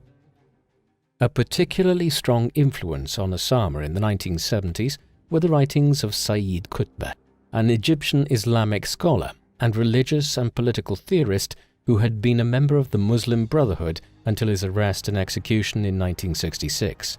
Qutb's extensive writings were widely taught in schools and universities across the Muslim world from the 1940s onwards, and included arguments that Islamic jihad, or struggle against evil, was entirely justifiable in the interests of a new Islamic caliphate, and that Sharia law, the law based on a rigid interpretation of the Quran, should be imposed across all Muslim states. A strain of virulent anti-Western sentiment also ran through much of Qutb's writings, with him denouncing the United States as materialistic, godless, and lacking in spiritual values of any kind. If there was one defining influence on Bin Laden's ideological beliefs in the 1960s and 1970s, it was Qutb. Significantly, Qutb's brother Muhammad, who became a passionate promoter of his brother's ideas, was a teacher at Abdulaziz University in Jeddah, while Osama was a student there in the late 1970s. Osama finished his studies at Abdulaziz in 1979. It is unclear if he finished with a degree or not. The timing was significant as the Islamic world was in turmoil at this moment. Firstly, the Iranian Revolution of 1978 had seen the Western-backed Shah removed from power in Iran, and the creation of a new Islamic state headed by the Ayatollah Ruhollah Khomeini. While this was occurring in Iran, to the northeast in Afghanistan, the country was descending into political chaos. In 1978, the Marxist People's Democratic Party of Afghanistan, or PDPA, had seized power and begun to establish a socialist, non-religious state. The PDPA had long-standing ties with the Soviet Union, and indeed Russia had always had an interest in Afghanistan, dating back to the mid-19th century, when the country had been an important buffer state between Russia and the British presence in India and Pakistan. Yet there is no major evidence that the Soviets were the driving force behind the PDPA's seizure of power in Afghanistan in 1978. However, they did forge close ties with the new Marxist regime in Kabul once it was in control of the country. Thus, once Islamist groups and other opponents of the PDPA began revolts against the new government in the course of 1978 and 1979, the Marxist regime soon called on Moscow for help. Limited support was sent at first, but as the situation for the PDPA continued to deteriorate, the Soviet Union effectively invaded Afghanistan in the final days of December 1979. By early 1980, thousands of Soviet tanks and tens of thousands of soldiers had been deployed as Moscow occupied the main cities of the country. Even before the Soviet invasion of Afghanistan, Bin Laden had traveled to Pakistan very quickly after finishing his studies at King Abdulaziz University. Pakistan played and continues to play a significant role in international jihadist movements of the 20th and early 21st century. Ostensibly, the country has claimed to be opposed to Islamic fundamentalism operating on its soil, but for decades it has turned a blind eye to this in actuality, in large part because Muslim Pakistan has been involved in a long-running Cold War with its bitter enemy Hindu India, since the British Raj was split up along religious lines in 1947. Pakistan would play a role in Bin Laden's life over the next 3 decades. Once he arrived there in 1979, he quickly came under the wing of Abdullah Azzam, a Palestinian-born jihadist who was an influence on many of the most senior Islamic terrorists of the late 20th century. Azzam encouraged Bin Laden shortly afterwards to join the tens of thousands of Muslim men who were heading to Afghanistan to fight against the atheistic Soviet invaders. These individuals became known as Mujahideen, a term which translates roughly as one who engages in holy war or jihad. In the early 1980s, bin Laden began using his inherited fortune to recruit and train mujahideen in Pakistan before they headed into the mountainous regions of Afghanistan, though this financing paled in comparison with the billions of dollars spent by the United States and the Saudi Arabian governments in equipping and training anti-Soviet forces in both Afghanistan and Pakistan, which were used as their proxies to fight the Soviet invasion. Moreover, while statements about the extent to which bin Laden was financed and trained himself by American agents at this time have been exaggerated, there is no doubt that he did have some limited contacts with US Special Forces in the region in the 1980s. The war which bin Laden became involved in from 1980 onwards developed much like conflicts in Afghanistan have for the last 2 centuries. With 80,000 troops committed by the Soviets by the end of 1980 and far superior weaponry, they were able to occupy and hold the main cities and prop up the Marxist PDPA. But the Mujahideen groups, of which there were more moderate and fundamentalist branches, were largely in control of the regions outside of the city. The Hindu Kush Mountains, which dominate much of the country, particularly in the east and north, are ideal territory for the waging of guerrilla warfare, and this is exactly the shape the Soviet-Afghan War took on in the 1980s. The fighting became extremely bloody as the Soviets used indiscriminate bombing and destruction of rural villages to try to root out the insurgents. By the mid-1980s, upwards of 4 million people out of Afghanistan's population of 14 million had been displaced, with hundreds of thousands becoming refugees in Pakistan and Iran, while the conflict resulted in at least 500,000 deaths, and perhaps as many as 3 times this amount. It soon became known as the Soviet equivalent of what the Vietnam War had been for America, as the Russians faced an enemy which they could not defeat. Throughout this period, bin Laden was a major figure in the Mujahideen movement in Afghanistan. At first, he had begun supplying goods to the fighters in the country and also facilitating the movement of individuals who wanted to take up arms against the Soviets from his native Saudi Arabia to Pakistan, where they were trained and equipped before they were sent north. Throughout these years, bin Laden moved between Pakistan and the Mujahideen strongholds in the mountains of the Hindu Kush. In 1984, he and his mentor Abdullah Azam established Maktab al-Khidamat, an organization which aimed to raise funds from both within the Arab world and the Western world to continue fighting the war against the Soviets. This funding was then used to purchase weapons and train Mujahideen. By 1986, the network had trained hundreds of fighters who were based in eastern Afghanistan at bin Laden's base known as Al-Masada, the Lion's Den. These led the Mujahideen action against the Soviets and the Marxist regime at the Battle of Jaji in the late spring and early summer of 1987.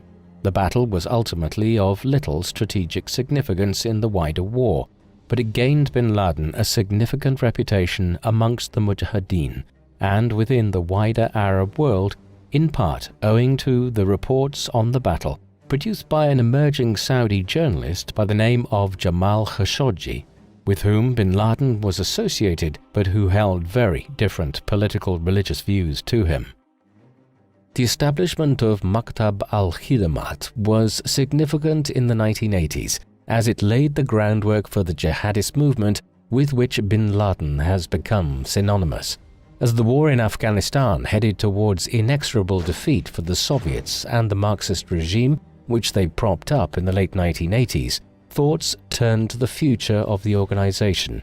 Some members wanted it to remain a moderate entity which continued the initiative against the Soviets, but bin Laden, Abdullah Azam and others were opposed to this and believed that Maktab al-Khidamat should be transformed into a larger organization which would seek to continue the expulsion of non-Arab powers from the Arab and Muslim world. Ultimately, this more extremist wing of the movement resulted in bin Laden and Azam establishing a new organization in 1988 known as Al-Qaeda, meaning the base or the foundation. In time, it would become the largest jihadist organization in the world and is notorious around the world as such today. Al-Qaeda's goal from its inception was to begin waging holy war or jihad against non-Muslims anywhere in the traditional Muslim world, that is, the Middle East, Lower Central Asia, the Maghreb in North Africa, and also more peripheral parts of the Muslim world such as Somalia, Mali and Nigeria, Sub-Saharan Africa, and Muslim regions further to the east in Indonesia and elsewhere. Much of its ideological framework centered on removing American influence from the Middle East and also destroying the State of Israel, which it perceived as a Western enclave in the Levant. Over time, the group began to believe it needed to incite a major war against the United States in order to radicalize the Muslim world against the kafir, or non-Muslims. Because the organizations could not hope to engage in outright conflict early on, its modus operandi during its early years would be terrorist tactics. Additionally, Al-Qaeda viewed moderate Muslims as having wavered from traditional Islam, and it wished to establish a rigid form of Islamic rule across the Muslim world, one based on Sharia law and a literal interpretation of the Quran. By the time Al-Qaeda was established in 1988, the war in Afghanistan was winding down already. Upon becoming leader of the Soviet Union in 1985, Mikhail Gorbachev publicly stated that it was his intention to bring Soviet involvement in the country to an end. But much like it took America years to fully extricate itself from Vietnam, the Soviets could not pull out overnight. Indeed, in the short term, there was a significant increase in the number of Soviet troops on the ground in Afghanistan, as Moscow attempted to win the war quickly through a troop surge. This did not meet with success, as Ronald Reagan's administration continued to send significant amounts of military and financial aid to the Mujahideen. Indeed, once they were equipped with Stinger missiles to shoot down Soviet helicopters, the Mujahideen guerrilla war entered a period of unprecedented success for the insurgents. Eventually, peace accords were signed by the Afghan government, the Soviet Union, the US, and Pakistan in 1988, and in 1989, the last Soviet troops were withdrawn. In the years that followed, the Marxist regime began to lose ever greater amounts of ground to the Mujahideen groups and eventually collapsed in 1992. But no sooner was the communist regime out of the way than the various Mujahideen groups turned on each other. 4 years of civil war would follow before one group, known as the Taliban, emerged victorious in 1996, though they would never acquire complete control of the country, and indeed much of the north was held into the late 1990s and early 2000s by the Northern Alliance. In the aftermath of the Soviet-Afghan War, Bin Laden initially returned to his native Saudi Arabia in 1989. He received a hero's welcome for his role in having helped to oust the Russians from Afghanistan. Back in the Arabian Peninsula, he began working with the Saudi Bin Laden Group, his father's business, in an effort to leverage its economic might and business ties to help grow Al-Qaeda. In tandem, he began meeting with other leading members of the Islamic jihadist movement in Egypt and elsewhere. During this time, relations between Bin Laden and the Saudi government began to deteriorate. Bin Laden was bent on developing an ever more confrontational path against non-Muslims, while the Saudi government continued to foster its position as a key American ally in the Middle East. A point of conflict which arose between Bin Laden and the Saudi regime was over the South Yemen civil war. Bin Laden wished for Saudi Arabia to intervene directly to oust the Soviet-backed Yemeni Socialist Party, but the royal government in Riyadh blocked his efforts to do so. Another issue involving another neighbor of Saudi Arabia was soon to cause friction between Bin Laden and the Saudi government in ways which would ultimately sever relations between him and the Saudi royal family.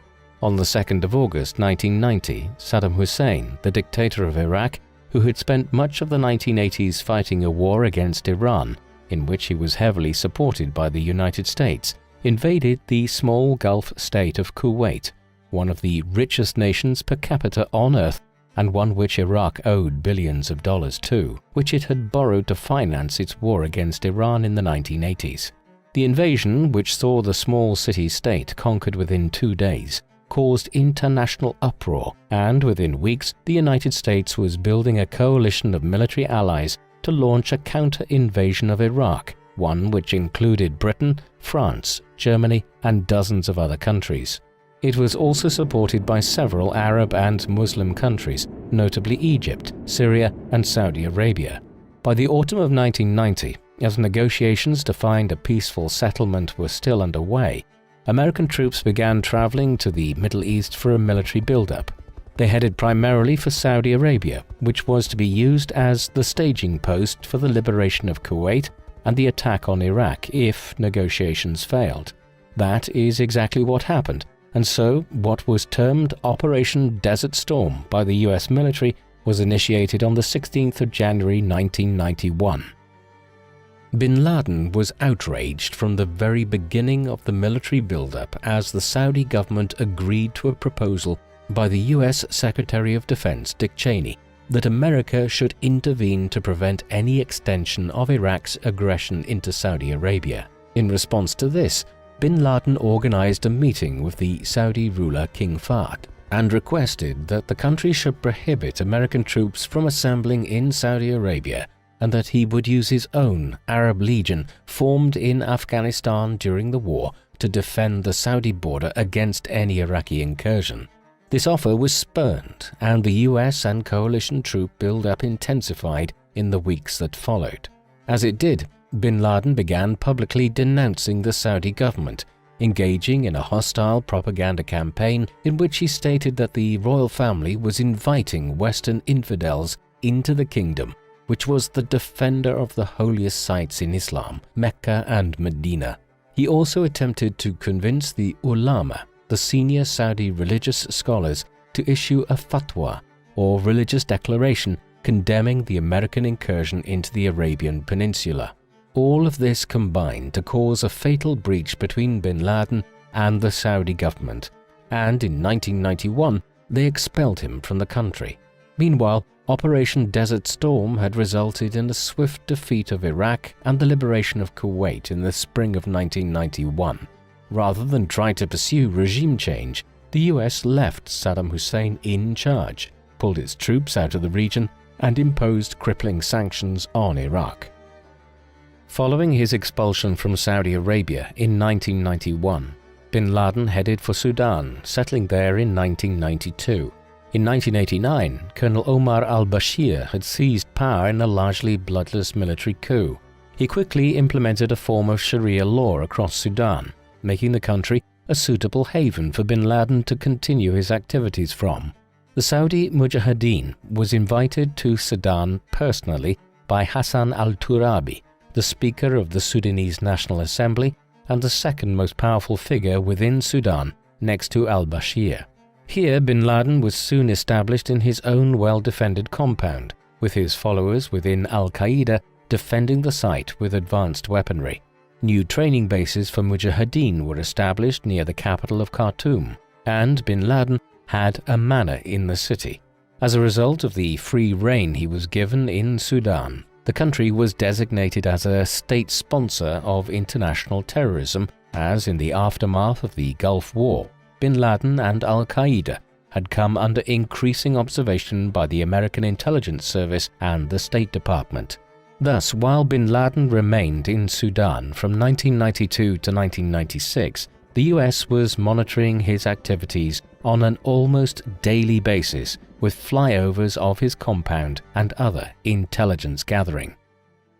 By 1996, US sanctions against Sudan over its harboring of Bin Laden and many other prominent Islamic fundamentalists and terrorists had begun to damage considerably the country's economy. Moreover, the President Omar al-Bashir had outflanked Bin Laden's primary supporter within the government, Hassan al-Turabi. Consequently, it was made clear to Bin Laden by 1996 that Sudan was no longer a safe refuge. As a result of the expulsion, he headed that year back to Afghanistan, where the Taliban had just cemented its control over much of the country.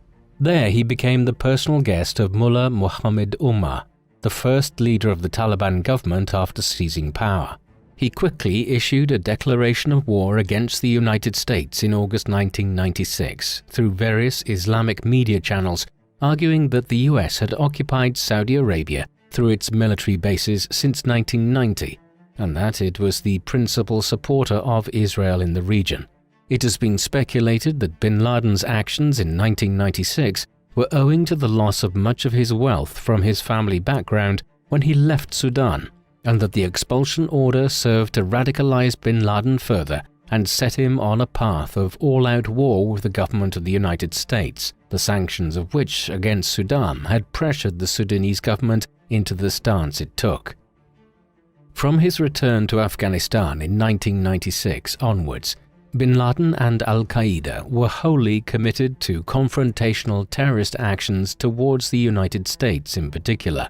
These had always been a part of the organization's modus operandi. As early as 1990, the Federal Bureau of Investigation had raided the home of al-Said Nazair, an al-Qaeda affiliate in New Jersey, where they had discovered documents concerning plans to blow up skyscrapers in New York City. In 1993, a truck bomb was detonated outside the North Tower of the World Trade Center in Manhattan. The leader of the attack was Ramzi Yousef, another known affiliate of al-Qaeda who had trained in one of their camps in Afghanistan in the late 1980s. In 1992, bin Laden had financed and organized the bombing of the Gold Mihor Hotel in the city of Aden in Yemen. It is also widely believed that al-Qaeda was involved in the Luxor massacre of November 1997, when 62 individuals, most of them Western tourists, were killed in the Egyptian city near the Valley of the Kings by 6 Islamic fundamentalist gunmen. Thus, by the second half of the 1990s, al-Qaeda was stepping up its attacks on Western targets through terrorist methods. These attacks soon escalated even further. On the 7th of August 1998, simultaneous truck bombings occurred in the cities of Dar es Salaam, the capital of Tanzania, and the capital of Kenya, Nairobi. There was no doubt which nation the symbolic target of these attacks was, as the bombs were detonated outside the United States embassies in the 2 capital cities. These were complex terrorist attacks. For instance, the bombing in Nairobi involved 500 cylinders of TNT, while the Dar es Salaam bombing was undertaken with 2 2,000-pound bombs. Ammonium nitrate fertilizer was used to pack and direct the blast so that it caused maximum damage to the embassies. Moreover, both bombs were detonated almost simultaneously, resulting in the deaths of 213 people in Nairobi and 85 in Dar es Salaam, while thousands more were injured. There is no doubt also that bin Laden and al-Qaeda were responsible, and in the immediate aftermath of the bombings, bin Laden was placed on the FBI's 10 most wanted individuals list. It also brought al-Qaeda to the attention of all intelligence services in the Western world, though unfortunately the risk which was posed by the terrorist organization was still not fully grasped. In the aftermath of the US Embassy's bombings, bin Laden continued to escalate his rhetoric against the United States. His grievances were multifarious, including US support for Israel and for a number of regimes who were persecuting Muslims within their borders, notably Russia's crackdown on Chechnya, the Philippine government's attacks on the Muslim Moro population of the Southern Islands, and India's oppression of Muslims in the Kashmir region in the north of the country. However, his foremost complaint was with the presence of American troops in the Arabian Peninsula and their proximity to the holiest places of Islam, Mecca and Medina. In 1998, al-Qaeda stated that, quote, "For 7 years the United States has been occupying the lands of Islam in the holiest of place." Thus, after the already sizable attacks on the US embassies, bin Laden and al-Qaeda turned their attention to an even more substantial attack, this time on American soil. Remarkably, they decided to target the World Trade Center in New York City, which associates of al-Qaeda had already tried to attack with a truck bomb back in 1993. The second attempt would be more devastating. Late in 1998 or early 1999, bin Laden gave his approval to the World Trade Center initiative, which had first been proposed by an al-Qaeda affiliate Khalid Sheikh Mohammed in 1996. The remainder of 1999 saw potential candidates to carry out the attacks being screened in Afghanistan. A prerequisite for the leaders were that they needed to be able to speak English and be familiar with living in Western society for a time. A number of individuals such as Muhammad Atta, Marwan al-Sheikhi, and Ziad Jarrah were quickly selected. Another one, Hani Hanjour, was picked once it was realized that he had a commercial pilot's license and was a skilled airplane pilot. By 2000, 19 individuals had been selected and were being established in terrorist cells in the United States, operating in Arizona, Florida, and California. Final targets were selected in early 2001, with the intention being to hijack a number of commercial airline planes and fly them into buildings in suicide terrorist attacks. The Twin Towers, the two central buildings of the World Trade Center, were the primary targets, while the Pentagon in Virginia was also a target. It is also believed there were plans to fly a fourth plane into the US Capitol building, the seat of government in Washington, D.C. With the plan in place and terrorist cells in position in the US to carry it out, a date was fixed for the simultaneous attacks. The day chosen was the 11th of September 2001. It is a popular belief that this date was chosen as September is the 9th month of the year, and the date when written out using the American dating system comes out as 9/11, the same number used for emergency call services in the United States. However, it seems more likely that Bin Laden chose the 11th of September as it was the day in 1683 that John Sobieski III, the King of Poland, arrived at Vienna, the capital of Austria, which was under siege by the Turkish Ottoman Empire. The siege was broken by Sobieski, marking the conclusion of Ottoman expansion in southern Europe.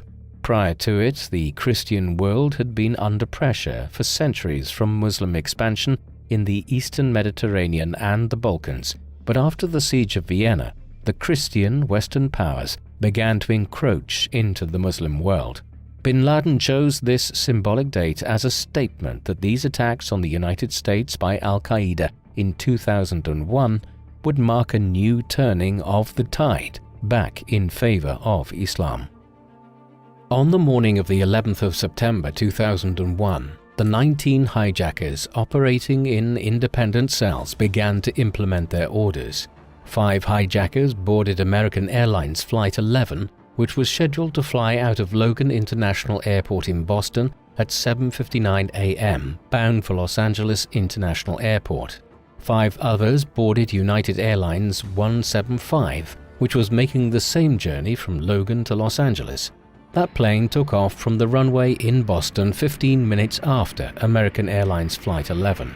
Meanwhile, 6 minutes later, at 8:20 a.m., American Airlines Flight 77 took off from Washington Dulles International Airport in Virginia, not far from Washington, D.C. 5 hijackers were also on board. Finally, 22 minutes after this, at 8:42 a.m., a fourth plane, United Airlines Flight 93, departed from Newark International Airport in New Jersey, bound for San Francisco. There were just 4 hijackers on this plane. What followed was a day of infamy. Within minutes of becoming airborne, the hijackers on all 4 planes were moving to take over the aircrafts. As a result, at 8:46 a.m., American Airlines Flight 11 crashed into the North Tower of the World Trade Center, traveling at a speed of approximately 750 kilometers per hour. While people all over Manhattan wondered if this could have been an accident, United Airlines Flight 175 was changing direction in the skies. At 9:03 a.m., 17 minutes after the first plane had hit the North Tower, it crashed into the South Tower at a speed of 800 kilometers per hour. Just over a half an hour later, American Airlines Flight 77 hit the west wall of the Pentagon in Virginia. Only United Airlines Flight 93 missed its target as it crashed into a field in Pennsylvania, while the passengers were attempting to wrest control of it from the hijackers. The plane crashes were only the beginning of the carnage. When the planes struck the Twin Towers, well over 10,000 people were already inside beginning their day's work. With the elevators crippled by the damage from the initial impact and fires devastating the upper floors, the evacuation efforts could only proceed at a moderate pace, as people had to head down dozens of staircases. The upper stories where the planes had hit were turned into an inferno, and within minutes, many of those who were still alive were jumping to their deaths. The South Tower, which had been hit second, collapsed at 9:59 a.m. It was followed 29 minutes later by the North Tower. In total, it is believed that 2,606 people lost their lives in the towers and on the ground, along with 147 passengers and crew on the two planes. The damage at the Pentagon was less severe, but even here 125 died on the ground, along with 59 crew and passengers. The 40 crew and passengers on United Airlines Flight 93 all lost their lives. The September 11, 2001 attacks, accordingly, were the most devastating terrorist attacks in world history. Moreover, because media outlets had begun covering the story within minutes around the world and footage of the planes striking the towers was soon available, the psychological impact of the attacks was unparalleled as an act of terrorism. At first, Bin Laden denied having been involved in planning the 9/11 attacks on the United States. On the 16th of September, a statement was made by him, which was subsequently broadcast by Al Jazeera, in which he denied responsibility. However, in the months and years that followed, a growing amount of evidence was produced to substantiate an American intelligence service's claim that he and Al-Qaeda had orchestrated the attacks. In 2004, Al Jazeera released a new video from him in which he unequivocally stated that he had been responsible for directing the 19 hijackers who boarded the 4 planes on the 11th of September 2001. This was supplemented by further admissions in 2006 and the surfacing of video footage in which Osama was seen conversing with some of the hijackers in the period leading up to the attacks. In the course of these, it was also stated by Bin Laden that his purpose in targeting the Twin Towers was to seek symbolic revenge for the destruction of numerous towers and multi-story buildings in Beirut in 1982 during the Israeli invasion of Lebanon.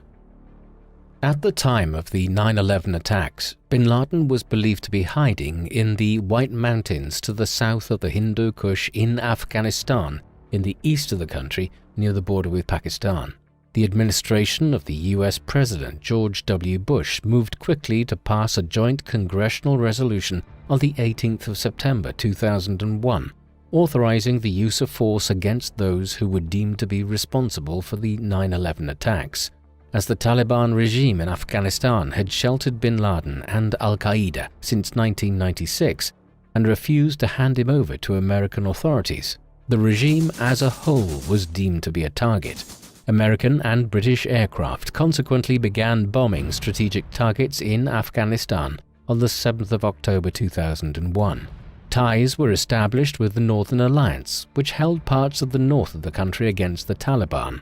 In tandem, US special operatives had been inserted into the country in small numbers as early as late September, but it was not until the 19th of October that the principal land invasion began, as American troops, with allied contingents from dozens of other nations, began entering Afghanistan in large numbers. The war in Afghanistan resulted in a swift initial victory for the United States and its allies. By early November, American forces had encircled the capital, Kabul. An airstrike on the city on the 12th of November succeeded in killing one of Bin Laden's closest allies, the number 3 figure within Al-Qaeda, Mohammed Atef. The following day, Northern Alliance and US troops began entering the city as the Taliban either fled into the mountains or towards the southern city of Kandahar. It was in the latter city that the Taliban made their last major stand in late November. The remaining forces there surrendered in early December, ostensibly bringing the war to an end.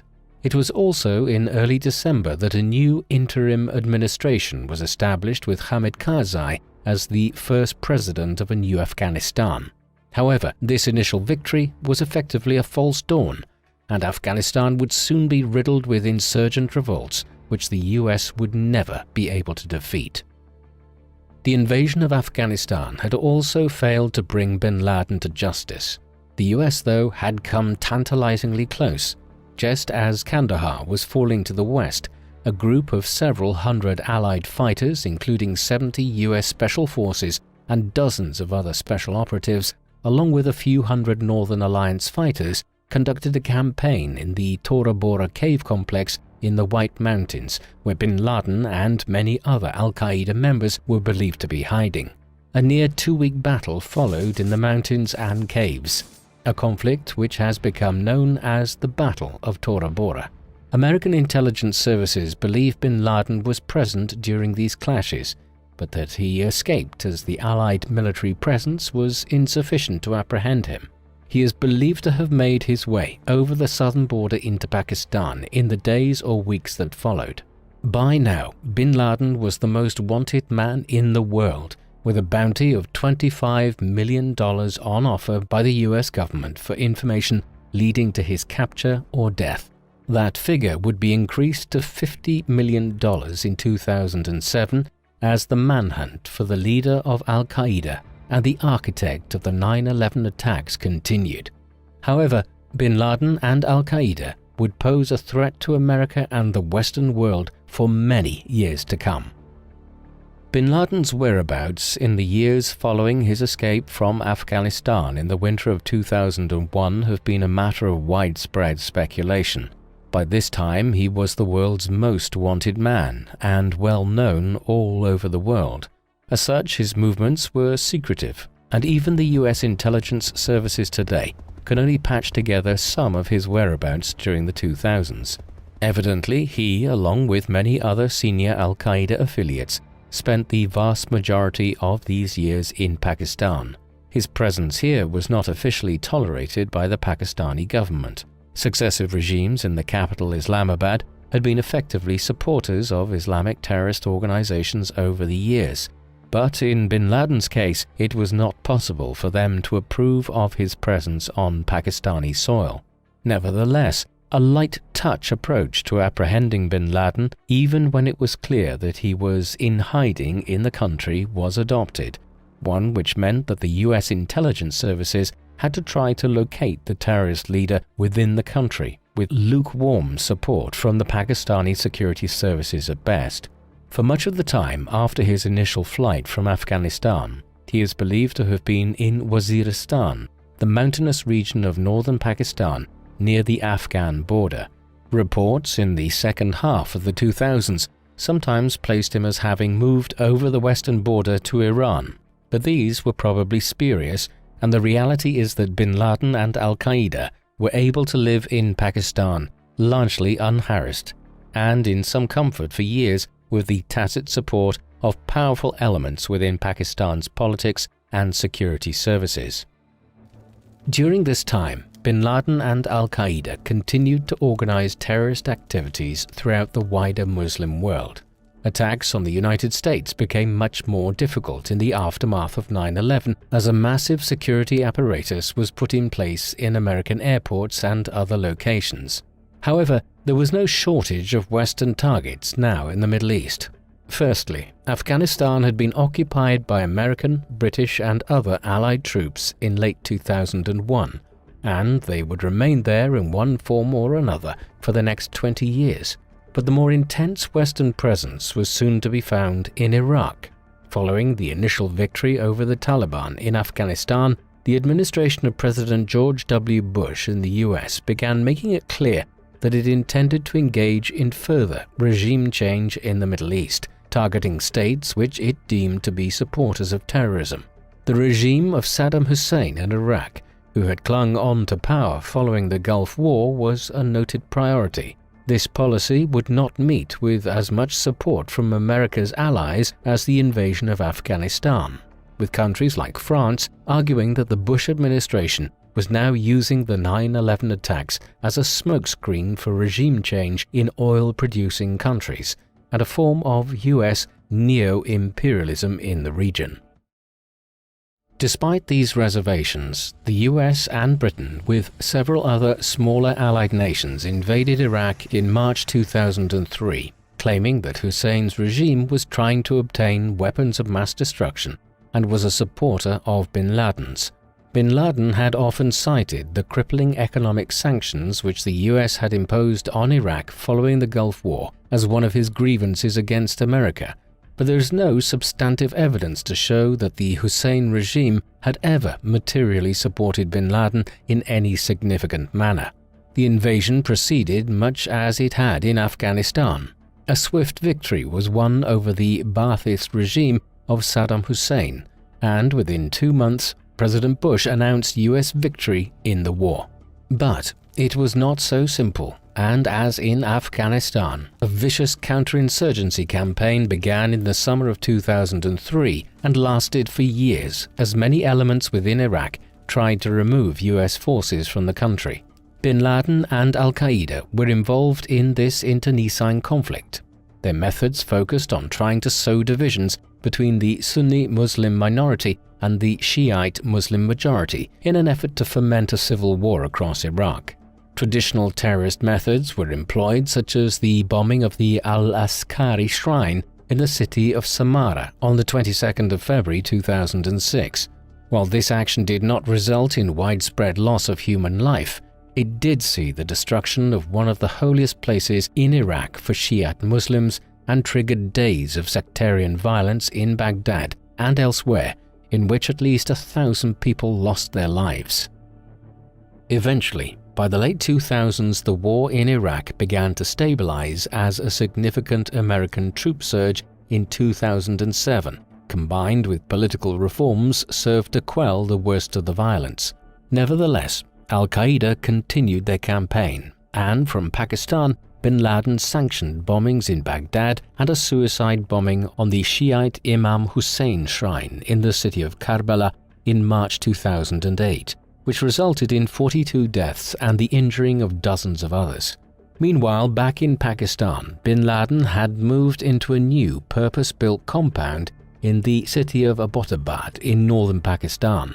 Construction on this had evidently begun shortly after bin Laden arrived in the country at the beginning of 2002, and it was completed in 2005.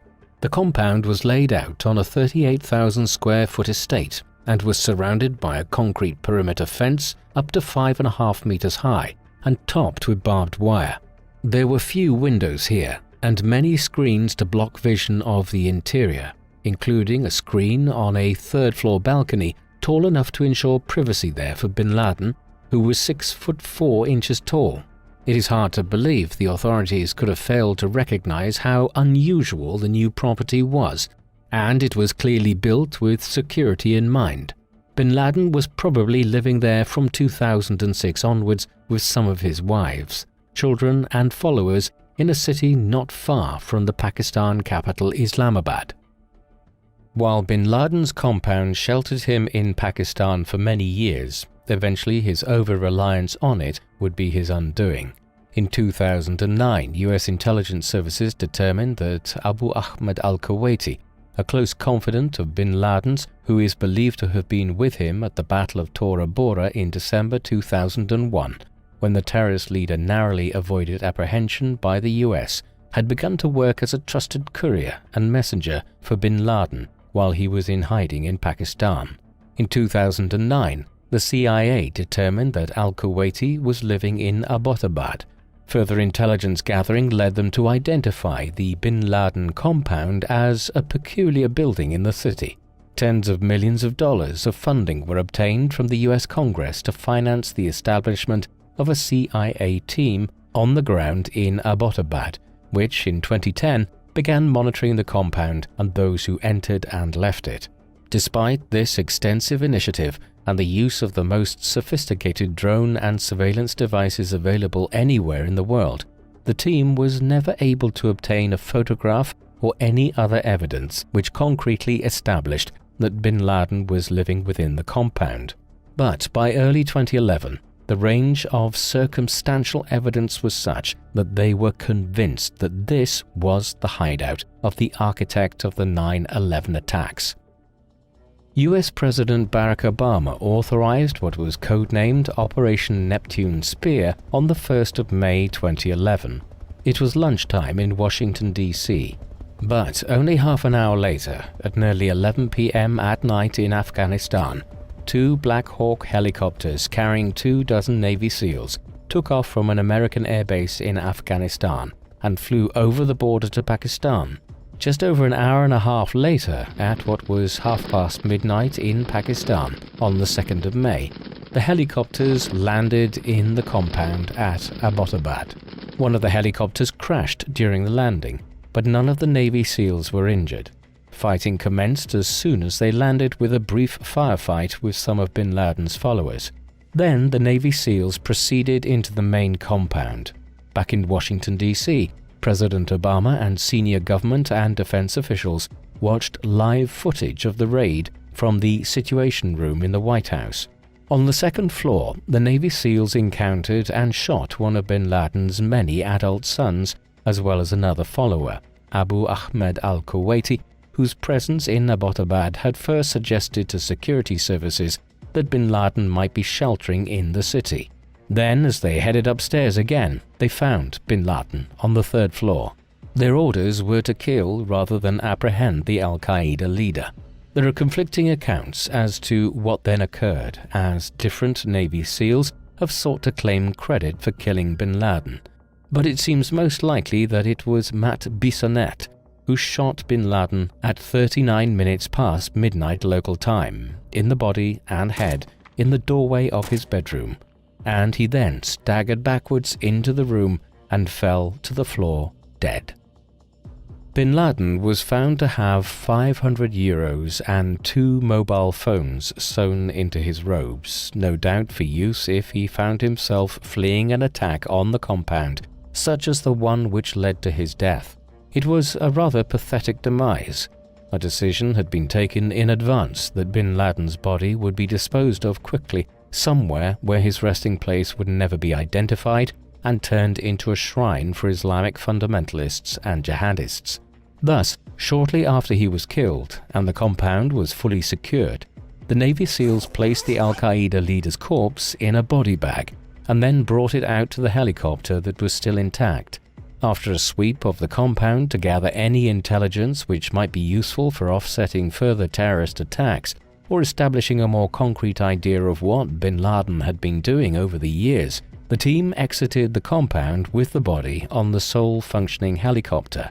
A backup helicopter was called in to collect some of the remaining Navy SEALs. By 8 p.m. back in Washington, it had been confirmed that the body was that of Bin Laden. President Obama addressed the nation a few hours later to announce news of the raid's success. As he was doing so, Bin Laden's body was being taken out to some undisclosed location at sea and was disposed of there, weighted down with iron chains and rocks to ensure it sank to the sea floor. This was done within 24 hours of his death to comply with Islamic tradition. Sadly, the death of Osama bin Laden did not lead to any reduction in the threat which Islamic fundamentalists and jihadists posed to the Western world, or indeed to most Muslims in the Islamic world. As brutal as their tactics were, al-Qaeda was already being eclipsed by more extreme jihadi movements by the time of bin Laden's death. In 2004, a Jordanian jihadist by the name of Abu Musab al-Zarqawi had become an associate of al-Qaeda in Iraq during the early stages of the counter-insurgency against the US occupation. In 2006, al-Zarqawi and several of his closest allies merged to form what they called the Islamic State of Iraq. In the years that followed, they went from strength to strength, but their methods also became ever more brutal, including the use of vicious tactics against Muslims who refused to live according to anything other than the most severe forms of Sharia law. By the time US forces were withdrawn from Iraq in the early 2010s, al-Qaeda were increasingly unwilling to tolerate this approach to jihad in the Middle East, and a full split followed between the two organizations in the years following bin Laden's death under al-Qaeda's new leader, Ayman al-Zawahiri.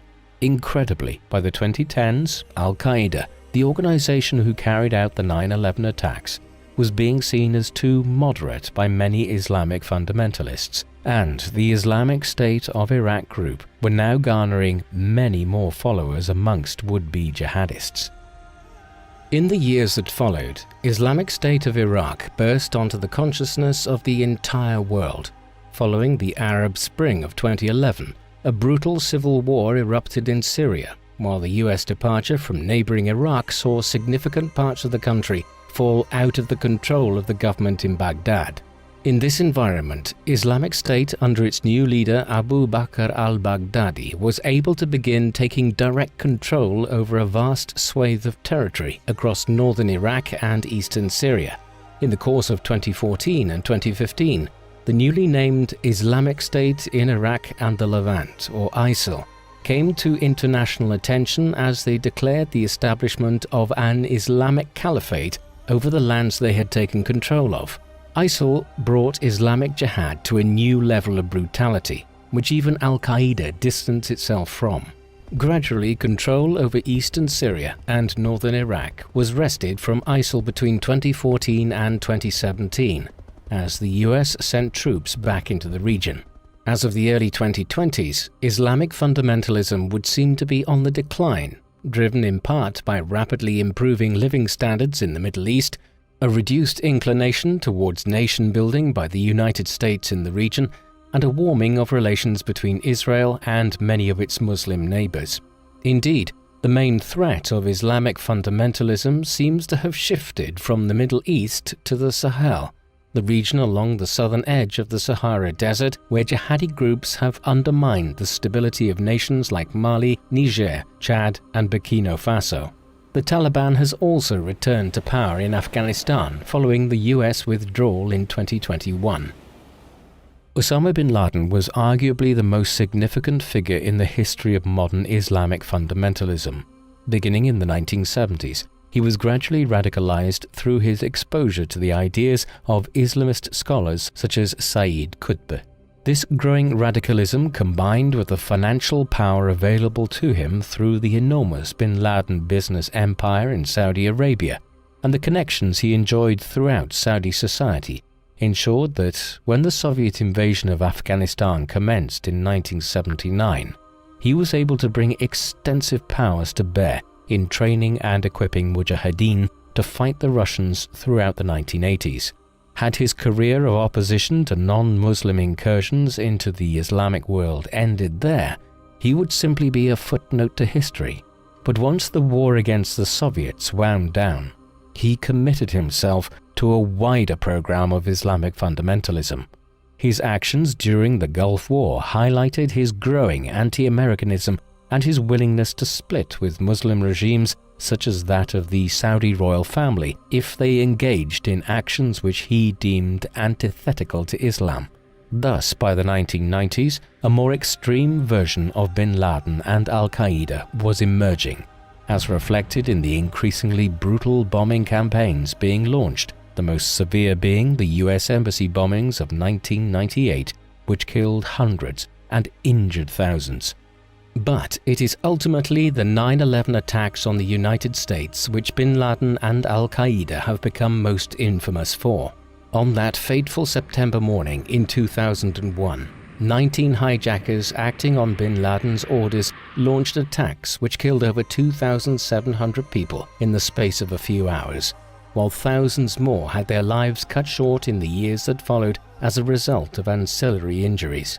Just as damaging was the psychological impact.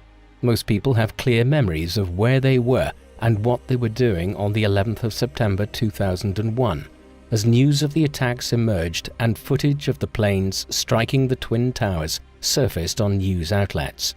Life changed in many ways that day, as additional security measures were imposed across the Western world to combat future attacks. Wars followed in the Middle East, and for years there was hardly a week went by when news of a major incident in Afghanistan, Iraq, or somewhere was on the front pages of newspapers. All of this culminated in the rise of ISIL and a migrant crisis in the Mediterranean as millions of people sought to flee from Syria and Iraq.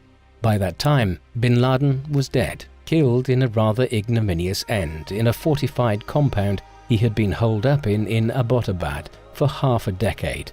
But the world had been changed immeasurably by his violent extremism. What do you think of Osama bin Laden? Would it have been better for him to have been captured alive and placed on trial for his crimes? Please let us know in the comment section, and in the meantime, thank you very much for watching.